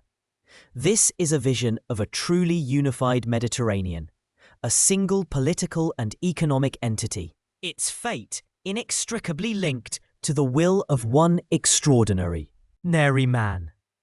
Yet, even in this grand vision, the seeds of future challenges would lie dormant. The very size of the empire, the sheer diversity of its peoples, and the inevitable rise of new external threats would eventually test its limits. No empire, however vast, however unified, remains static. The Roman Empire, even under Caesar, would have been a dynamic entity, constantly adapting, constantly evolving. The specific contours of its future, however, would have been undeniably shaped by the continued presence of its most brilliant and ambitious leader. The Ides of March, therefore, represents not just the end of a life, but the bifurcation of history, a moment when one path, leading to a truly unified, Caesar-dominated Mediterranean, was abruptly abandoned, and another, more familiar one, was taken. As the dust settled across the Roman world in the mid-1st century BCE, particularly in the heart of Rome itself, a new kind of quiet began to descend upon the venerable Senate. It was not the hush of respectful attention, nor the silence of careful deliberation that had once characterized its halls, but rather a stillness born of an undeniable, overwhelming power that now resided elsewhere. You might imagine the senators gathering in the Curia Julia, the grand new Senate house Caesar himself had commissioned, its marble gleaming under the Roman sun. The air, however, was thick not with the usual clamour of debate, but with a palpable sense of anticipation, a waiting for pronouncements rather than a forging of policy. Caesar, now dictator perpetuo, dictator for life, had, by 44 BCE, meticulously consolidated his authority, not through brute force in the Senate chamber itself, but through a series of legislative maneuvers and carefully orchestrated public displays of power. The traditional avenues of Roman republican governance, once bustling with competing voices and fierce oratorical contests, now seemed to narrow into a single dominant channel. The Senate, though still formally in existence, found its once formidable legislative and executive functions increasingly subsumed by the will of one man. You could see it in the way decrees were now issued, often bearing Caesar's direct imprimatur, bypassing the intricate committee structures that had once been the lifeblood of Roman administration. Historians often ponder the precise moment when the Senate's power truly began its irreversible decline. Was it with Sulla's brutal proscriptions and his own dictatorial reforms decades earlier, which, though ultimately relinquished, set a dangerous precedent for individual dominance? Or was it with the rise of the First Triumvirate, a private agreement between powerful men that effectively sidestepped senatorial authority?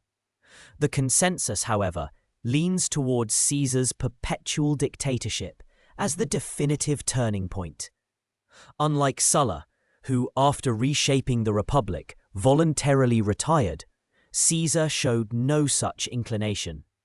His reforms, his appointments, and his vast personal influence were not temporary measures for a crisis, but rather foundational shifts intended to endure. Consider for a moment the shift in appointments. Historically, the Senate had been the ultimate arbiter of who held key magistracies, who commanded legions, and who governed provinces. While elections were held, the Senate's influence, particularly through its control of finances and its ability to declare a state of emergency, was paramount. Under Caesar, however, many of these appointments became direct grants from him. He expanded the Senate's numbers, swelling its ranks from around 600 to 900 members, bringing in men from Italy and even Gaul. On the surface, this might appear to be an act of inclusivity, broadening the base of governance. Yet it also diluted the influence of the old, established families, filling the body with his loyalists and those indebted to him for their new positions. It was like adding more spokes to a wheel, but ensuring that each new spoke was carefully aligned with the hub, making the wheel turn more smoothly in one direction. The expansion of the Senate, while seemingly democratic, was in fact a subtle erosion of its traditional power base.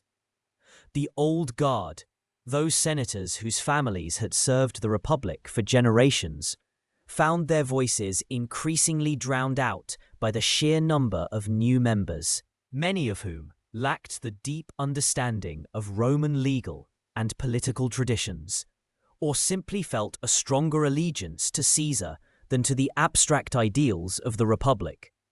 This wasn't a sudden, violent overthrow, but a slow, almost imperceptible shift, like sand grains slowly filling a well, eventually displacing the water.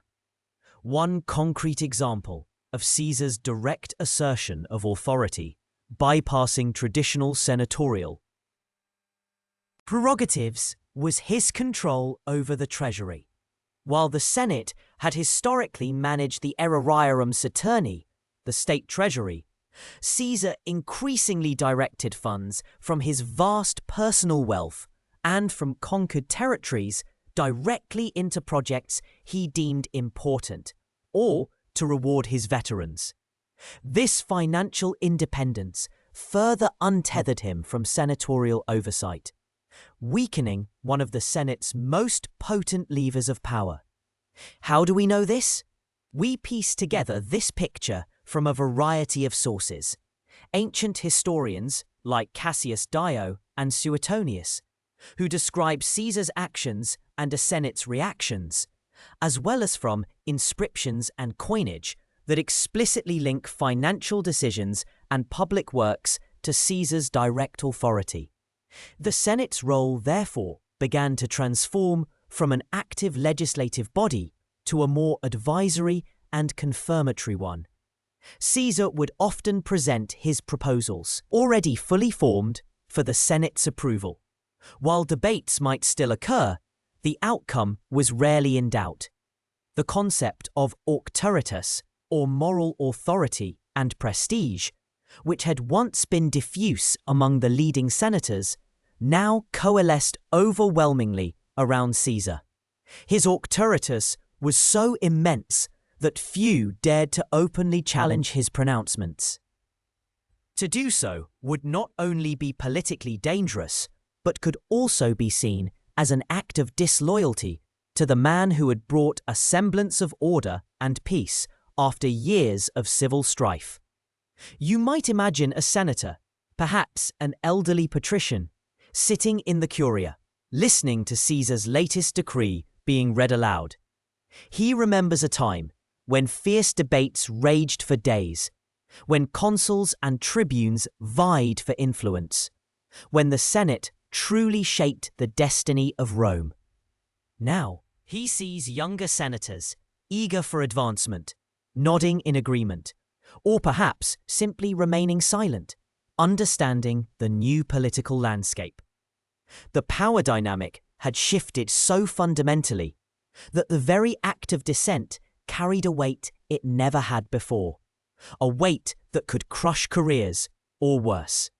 This erosion was not merely about Caesar's personal ambition, although that was undoubtedly a significant factor. It was also a response to the inherent weaknesses that had plagued the late Republic. The Senate, for all its traditions, had often proven itself incapable of effectively governing a vast and complex empire.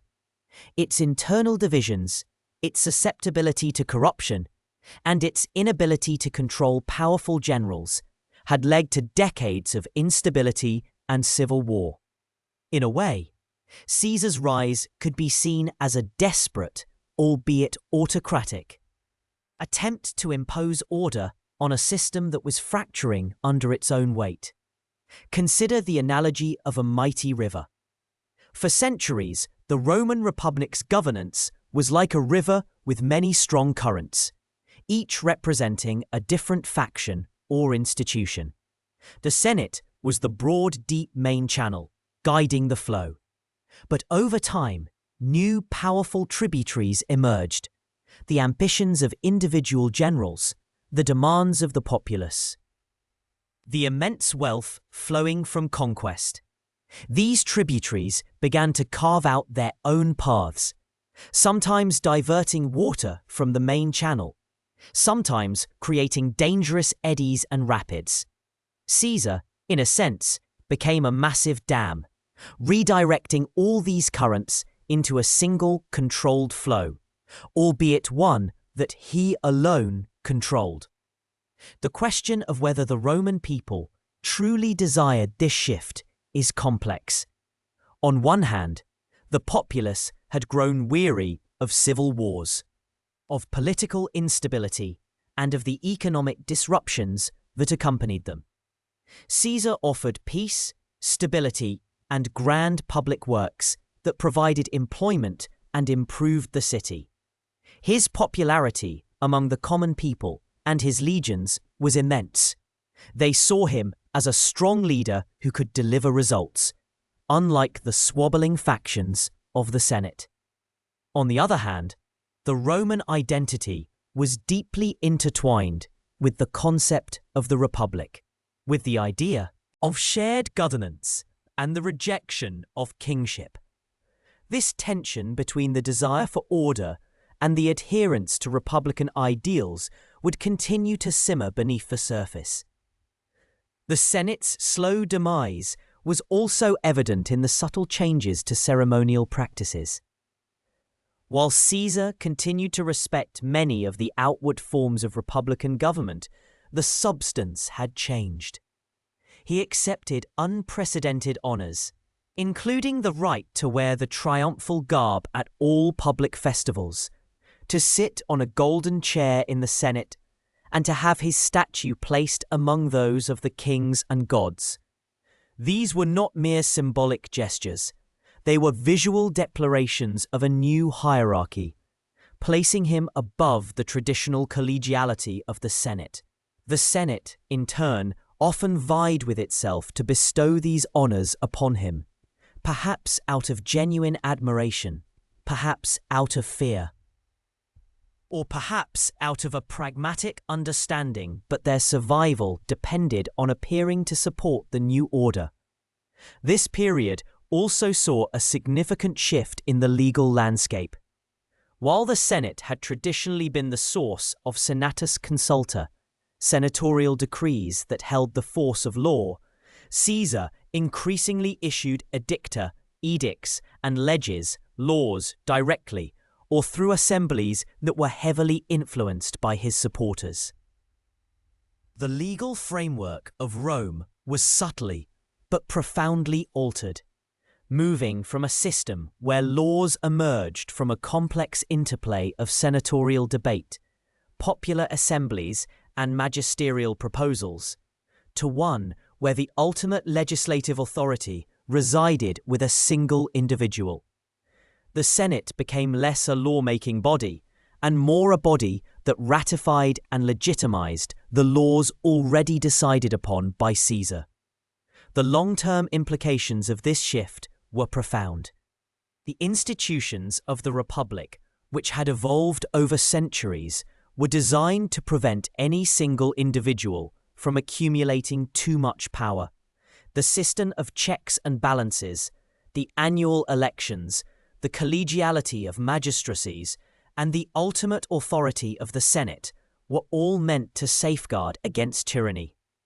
Caesar's perpetual dictatorship systematically dismantled or circumvented these safeguards. The Senate, once the beating heart of Roman governance, became more like a vestigial organ, still present but no longer performing its vital functions with the same vigor or independence. We understand these changes not just from the narrative accounts of ancient historians, but also from the surviving legal texts and inscriptions. For instance, the Lex Julia Municipalis, a sweeping reform of municipal administration, is clearly attributed to Caesar, demonstrating his direct legislative action in areas traditionally overseen by the Senate or local authorities. These documents provide concrete evidence of the scale and scope of his direct involvement in governance. The Senate, in its diminished capacity, was left with a choice: resist and face the consequences, or adapt and survive. Many chose the latter, recognizing the futility of open opposition to a man who commanded the loyalty of Rome's legions and the adoration of its populace. Some senators, undoubtedly, genuinely believed that Caesar was the only one capable of restoring order and preventing Rome from collapsing into further civil war. Others, more cynical, saw an opportunity for personal advancement by aligning themselves with the new power. The erosion of senatorial power under Caesar was not a sudden collapse, but a gradual subsidence, like a magnificent building slowly sinking into soft ground. Each decree, each appointment, each honor bestowed upon Caesar chipped away at the foundations of the old republic, replacing them with the bedrock of his personal authority. The Senate, while still meeting, still debating, still issuing decrees, did so in the shadow of a power that dwarfed its own. The voices within its hallowed halls grew quieter, more circumspect, as the undeniable reality of Caesar's unchallenged dominion settled over Rome. This was the quiet before the storm, a stillness that masked the deep currents of discontent and fear that would eventually erupt in a dramatic and ultimately futile attempt to restore the past. In the heart of Rome, around 40 BCE, a new cultural current began to flow, subtly at first, then with increasing force, reshaping the very bedrock of Roman artistic and intellectual life. Caesar, now firmly entrenched as the city's paramount figure, understood that power was not merely maintained through legions and laws, but also through the hearts and minds of the populace, through the stories they told, the poems they recited, and the philosophies they debated. His patronage, once a strategic tool, evolved into a deliberate, almost architectural effort to build a new Roman identity, one that reflected his vision of a stable, unified, and eternally glorious empire. You might imagine yourself walking through the Forum in these years, the air thick with the scent of marble dust and freshly carved stone. Where once temples stood in various states of disrepair, now grander, more imposing structures began to rise, their foundations laid with a precision that spoke of permanence. The Forum of Caesar, already an impressive testament to his ambition, continued to expand, incorporating new basilicas and libraries. These were not just buildings, they were statements, physical manifestations of a burgeoning imperial aesthetic. The clean lines, the monumental scale, the emphasis on order and enduring strength, these elements began to permeate Roman art and architecture. Moving away from the more eclectic and often individualistic styles that had characterized the Republic. This shift was not accidental.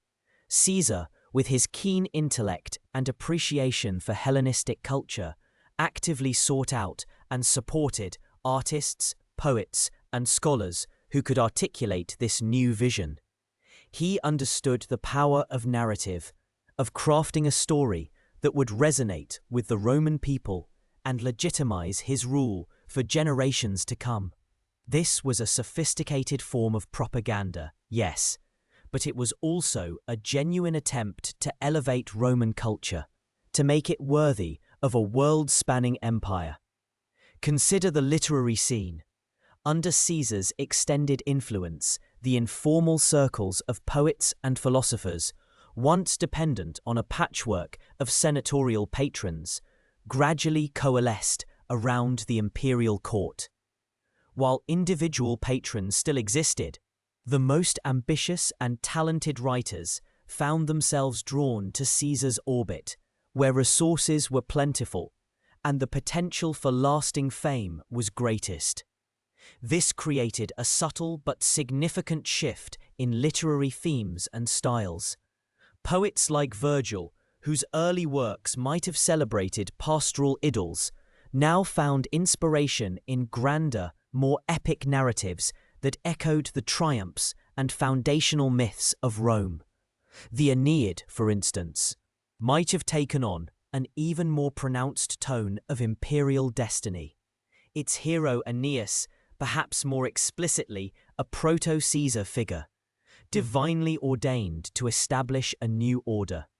Historians, too, found their work influenced by this new cultural climate. While Republican historians often focused on the struggles and virtues of individual citizens, the new imperial history began to emphasize the overarching narrative of Rome's destiny, the unbroken line of leadership, and the divine favor that seemed to guide its expansion. Livy, whose monumental Ab Urbe Condita chronicled Rome from its founding, might have found his work even more directly shaped by imperial perspectives, subtly framing events to highlight the inevitability and beneficence of centralized power. The focus shifted from the contentious debates of the Senate to the unifying force of a single, sagacious leader. How do we know about these subtle shifts in artistic and literary patronage? Our understanding comes primarily from the surviving texts themselves, which often include dedications to powerful figures, as well as from biographical accounts of authors and artists, often written centuries later but drawing on earlier sources. The archaeological record, too, provides crucial evidence, as the style and iconography of public monuments and private commissions reveal evolving artistic tastes and political messages. This era also saw the flourishing of Roman philosophical thought, though perhaps with a different emphasis than before. While Greek philosophy had always been admired, Roman thinkers often adapted it to their own practical, civic-minded purposes. Under Caesar's long reign, Stoicism, with its emphasis on duty, self-control, and acceptance of one's place in the cosmic order, gained particular prominence. It provided a philosophical framework that resonated with the demands of a vast, disciplined empire and a citizenry expected to contribute to its stability. You could imagine philosophers like Seneca, had he lived in this altered timeline, perhaps finding an even more direct and celebrated platform within Caesar's court, his teachings on virtue and resilience serving as a moral compass for the imperial elite. However, historians have long debated the true nature of this intellectual shift. Was it a genuine flowering of Roman genius, nurtured by stability and patronage? Or was it a more constrained, even stifled environment where dissenting voices were quietly marginalized? One perspective argues that Caesar's patronage, while undeniably generous, also subtly steered artistic and intellectual production towards themes that reinforced his authority. The freedom to criticize, to experiment with radical new ideas, might have been curtailed, leading to a more uniform, less vibrant intellectual landscape. The poet who sang praises of republican liberty, for example, might have found fewer opportunities for advancement.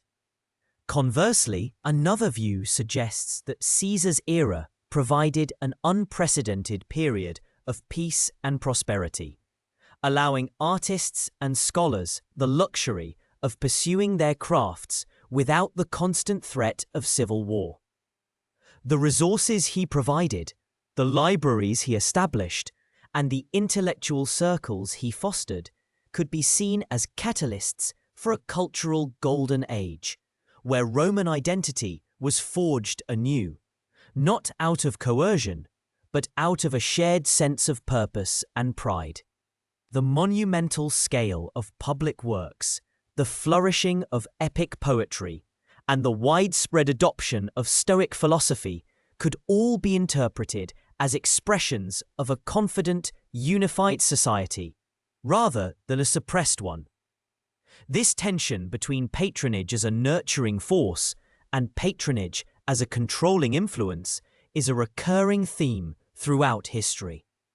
In Caesar's Rome, it might have manifested as a subtle pressure to conform to a certain aesthetic or ideological standard. Imagine a young poet, brimming with republican ideals, contemplating a career in literature. Would they choose to subtly weave their dissent into their work, risking imperial displeasure? Or would they adapt, finding new ways to express their artistry within the established framework? This was the delicate balance many artists and intellectuals had to strike. The visual arts, too, underwent a significant transformation. Roman portraiture, once characterized by a stark realism that emphasized age and experience, began to incorporate elements of Greek idealism. Caesar's own portraits, though still retaining a recognizable likeness, might have increasingly presented him with a youthful vigor and a serene, almost divine composure, setting a precedent for future imperial imagery. This blending of Roman practicality with Greek aesthetic ideals created a distinct imperial style, one that celebrated both the individual leader and the timeless virtues he embodied. You might observe this evolution in the statuary adorning public spaces. Gone were some of the more idiosyncratic, almost homely depictions of republican figures. In their place, you would see figures rendered with a certain heroic grandeur, their poses conveying authority, and their faces often idealized to project an image of unwavering leadership. This was a deliberate choice, intended to elevate the stature of the rule in class and to inspire awe and loyalty among the populace. The very act of viewing these sculptures became an experience of civic education, subtly reinforcing the new order. Even the everyday objects of Roman life, from household furnishings to pottery, began to reflect this imperial aesthetic. Motifs of victory, of order, and of the Pax Romana, the Roman peace, became increasingly common. This was not merely a matter of taste. It was a pervasive cultural phenomenon, a silent testament to the deep penetration of Caesar's vision into the fabric of Roman society. The very air you breathed, the sights you saw, the stories you heard, all were subtly yet powerfully shaped by the enduring presence of the man who had remade Rome.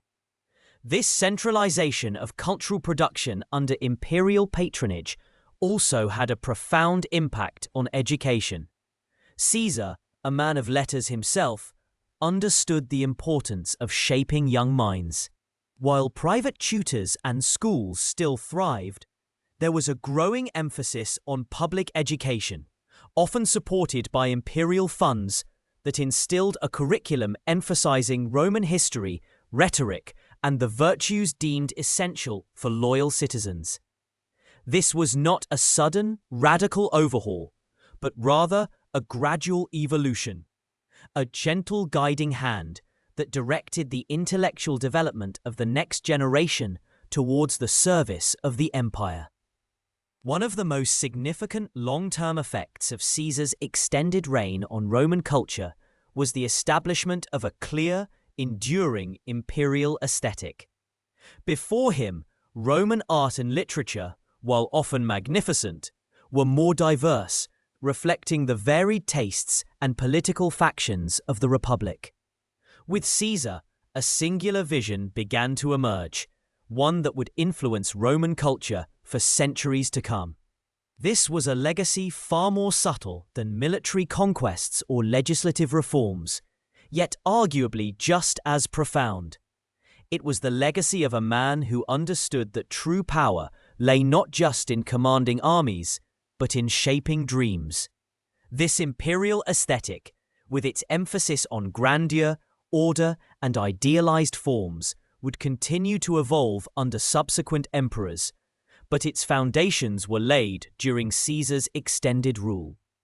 It became the visual and literary language of empire, a universal idiom that communicated Rome's power, stability, and enduring glory to its vast and diverse populace.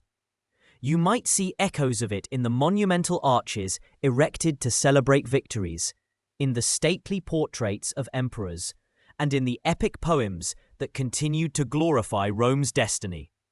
In essence, Caesar's continued patronage acted like a powerful, unseen current, gently but inexorably pulling the ship of Roman culture in a new direction. It wasn't a violent storm, but a steady, persistent flow that reshaped the intellectual and artistic landscape, fostering an aesthetic and an intellectual tradition that was distinctly imperial, designed to reflect and reinforce the centralized power he had so meticulously built. The Republic's vibrant, sometimes chaotic individualism slowly gave way to a more unified, majestic vision, a cultural tapestry woven with threads of order, permanence, and the enduring glory of Rome under its singular leader. This was a transformation that would resonate through the ages, leaving an indelible mark on the very soul of the empire. The year is now 476 CE, and in this altered timeline, the Western Roman Empire, with its heart still beating strong in Rome, looks vastly different from the fragmented landscape we know. You stand on the Capitoline Hill, the ancient stones cool beneath your feet, and gaze out over a city that has not merely endured, but flourished. The Forum, though ancient, is vibrant, not a ruin. The Colosseum, still a place of spectacle, not a quarry for later builders. The aqueducts, those magnificent arteries of stone, still carry fresh water from the distant hills, a testament to engineering prowess that never faltered. This is a Rome that has known no sack by Alaric, no Vandal depredations, no Odoacer's quiet coup. The emperors, while perhaps less theatrical than their predecessors, have maintained a line of succession, a continuity that has stretched for centuries, unbroken. The immediate consequence of Caesar's survival, as we have explored, was a stronger, more unified empire. This strength, born from a more stable transition of power, allowed for resources to be directed not towards endless civil wars, but towards consolidation and development.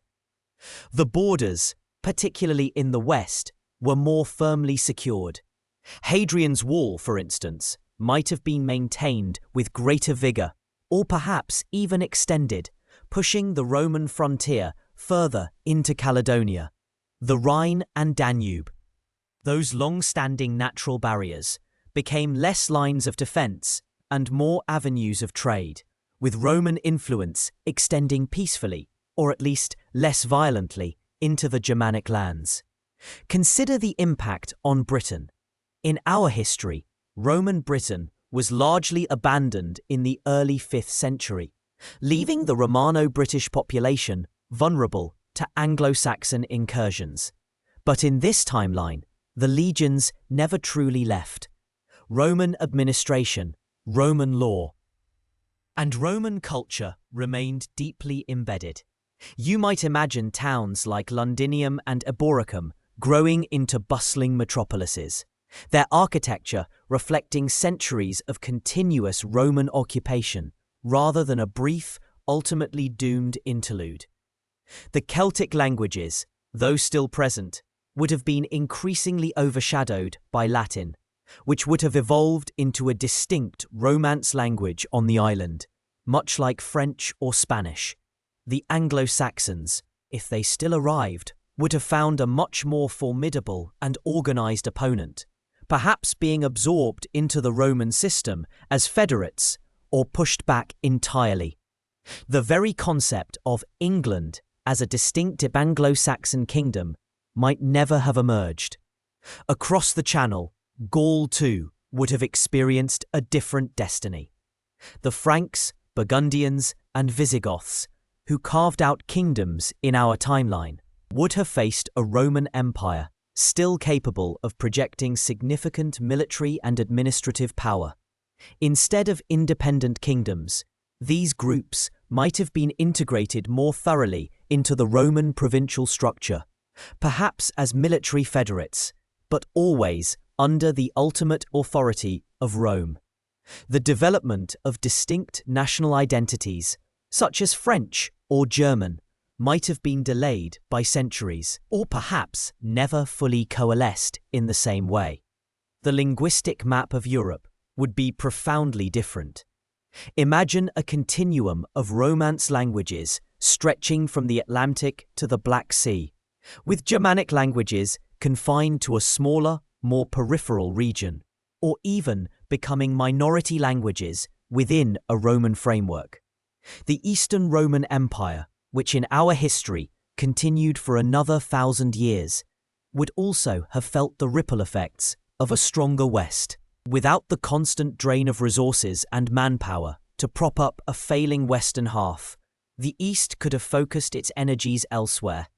Perhaps it would have engaged in more ambitious campaigns against the Sassanid Empire, or expanded its influence further into the Caucasus and beyond.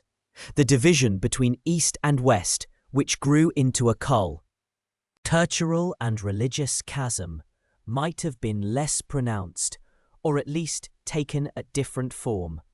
The very idea of Byzantium as a distinct entity, rather than simply the continuation of the Roman Empire in the East, might not have gained such traction.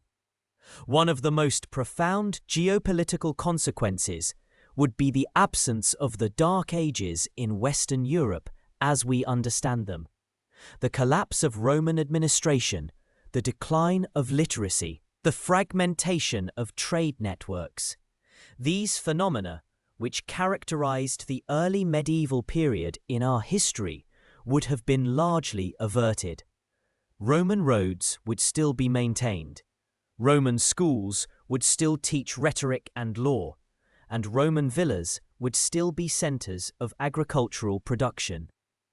The intellectual traditions of Greece and Rome, instead of being preserved mainly in monastic scriptoria, would have continued to be studied and developed in urban centers. This continuity would have meant a much earlier resurgence of scientific inquiry, philosophical debate, and technological innovation. How do we even begin to piece together such a counterfactual history? It's a fascinating exercise in historical imagination, built upon the known causal links of our own past. We know, for example, the devastating impact of the Gothic and Vandal invasions on Roman infrastructure and population centers from archaeological excavations that reveal layers of destruction and subsequent, less sophisticated rebuilding.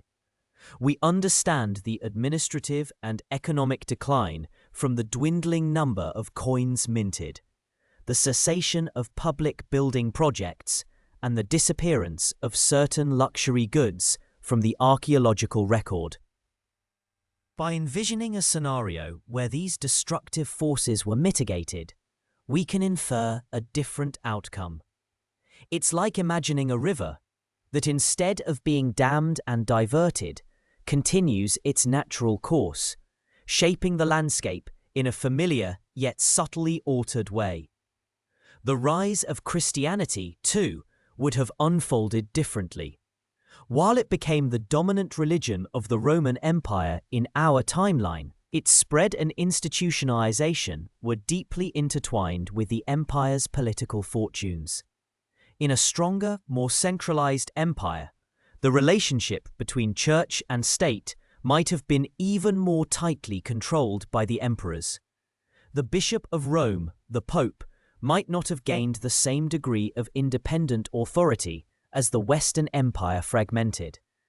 Without the power vacuum in the West, the papacy's temporal power might have been significantly curtailed.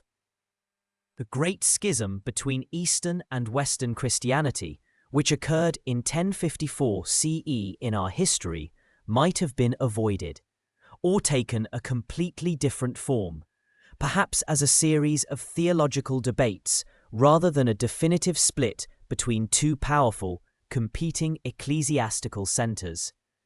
Consider the implications for the development of feudalism. In our history, feudalism emerged as a response to the breakdown of central authority. A system of local loyalties and reciprocal obligations in the absence of a strong state. If the Roman state had remained robust, providing security and justice, there would have been far less impetus for the development of such a decentralized system. Land ownership might have remained more concentrated, and the peasantry might have enjoyed greater freedom from the bonds of serfdom. The very social fabric of medieval Europe would be unrecognizable. The emergence of Islam in the 7th century CE would also have met a different Roman world. While the Eastern Roman Empire, or Byzantium, fought valiantly against the Arab conquests, a stronger, unified Roman Empire, encompassing both East and West, would have presented a much more formidable barrier. The initial thrust of the Arab armies into North Africa, the Levant, and ultimately into Spain might have been blunted, or at least significantly slowed. The Mediterranean, which became a contested zone in our history, might have remained a Roman lake for much longer. This in turn would have had profound consequences for trade, cultural exchange, and the balance of power in the ancient world.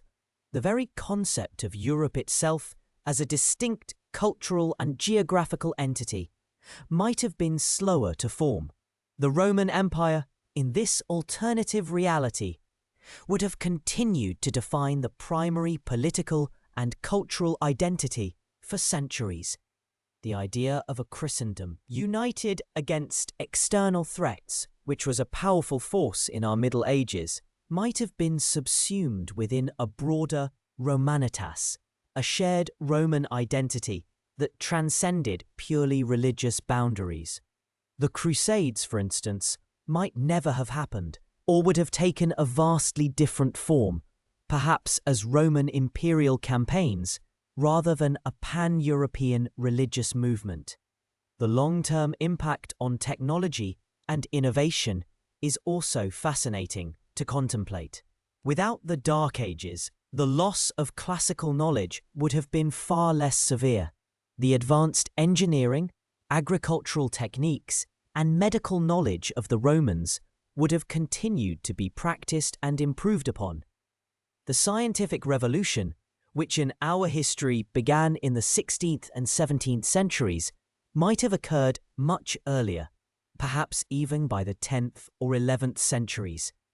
Imagine a world where the printing press, the telescope, or even rudimentary steam engines were developed centuries before their actual invention, all within a continuous Roman intellectual tradition. The exploration of the world would also have been different. The age of discovery, driven in part by the search for new trade routes after the fall of Constantinople and the Ottoman control of the Silk Road, might have been less urgent. A powerful, unified Roman Empire, controlling vast swathes of Eurasia and North Africa, might have had less incentive to look outwards across the oceans. Or, conversely, with advanced technology and a stable economic base, Roman explorers might have ventured across the Atlantic or around Africa far earlier, fundamentally altering the course of global history. The Americas, for instance, might have been encountered by Roman ships centuries before Columbus, leading to a completely different pattern of colonization and cultural exchange. This continuity of Roman power would have profoundly shaped the geopolitical map of the world for millennia. The idea of a universal empire, a single dominant power, might have persisted for much longer, delaying the rise of independent nation-states. The very concept of sovereignty, as we understand it, might have evolved in a different way, always in the shadow of a powerful, enduring Roman state. The balance of power between East and West, North and South, would have been fundamentally recalibrated. The legacies of law and governance would also be far-reaching. Roman law, which formed the bedrock of many European legal systems, would have continued to evolve and be applied across a vast empire, perhaps becoming even more sophisticated and comprehensive. The principles of Roman administration, bureaucracy, and public service would have been continuously refined, leading to highly efficient and stable governance structures. The very idea of a republic, which was revived in the Renaissance in our timeline, might have been a continuous thread of political thought, debated and adapted within the context of a long-lived imperial system. Ultimately, the survival of Julius Caesar and the subsequent strengthening of the Roman Empire would have created a Europe and indeed a world that is almost unrecognizable from our own. It would be a world shaped by a singular, enduring power. A world where the echoes of Rome reverberate not just in ruins and legal codes, but in living languages, continuous institutions, and an unbroken thread of history. You can almost feel the weight of that continuity as you stand here, on the Capitoline, looking out at a Rome that never fell, a testament to a different path taken, a different future forged, the subtle hum of a civilization that never faltered, a testament to the profound impact of a single life, or its absence, on the grand tapestry of human history. We now stand at the precipice of a hypothetical future in Rome around 44 BCE, looking beyond the Ides of March into a world where Caesar's breath continued. The question that has quietly threaded through our journey now unfurls itself fully. Would his survival have truly ushered in a golden age, or merely delayed the inevitable internal strife that seemed woven into the very fabric of Roman ambition? Imagine, for a moment, that fateful morning. The conspirators, perhaps, hesitate, their resolve falters, or a loyal guard, alerted by a whisper, intervenes. Caesar, having survived, would undoubtedly have solidified his position further.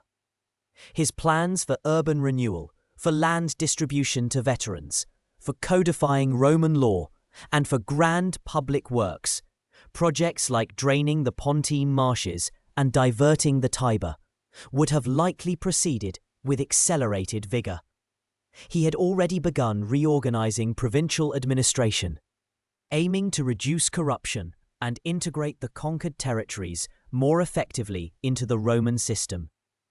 These were not the actions of a mere tyrant, but of a leader with a profound, if autocratic vision for a more stable and prosperous Rome.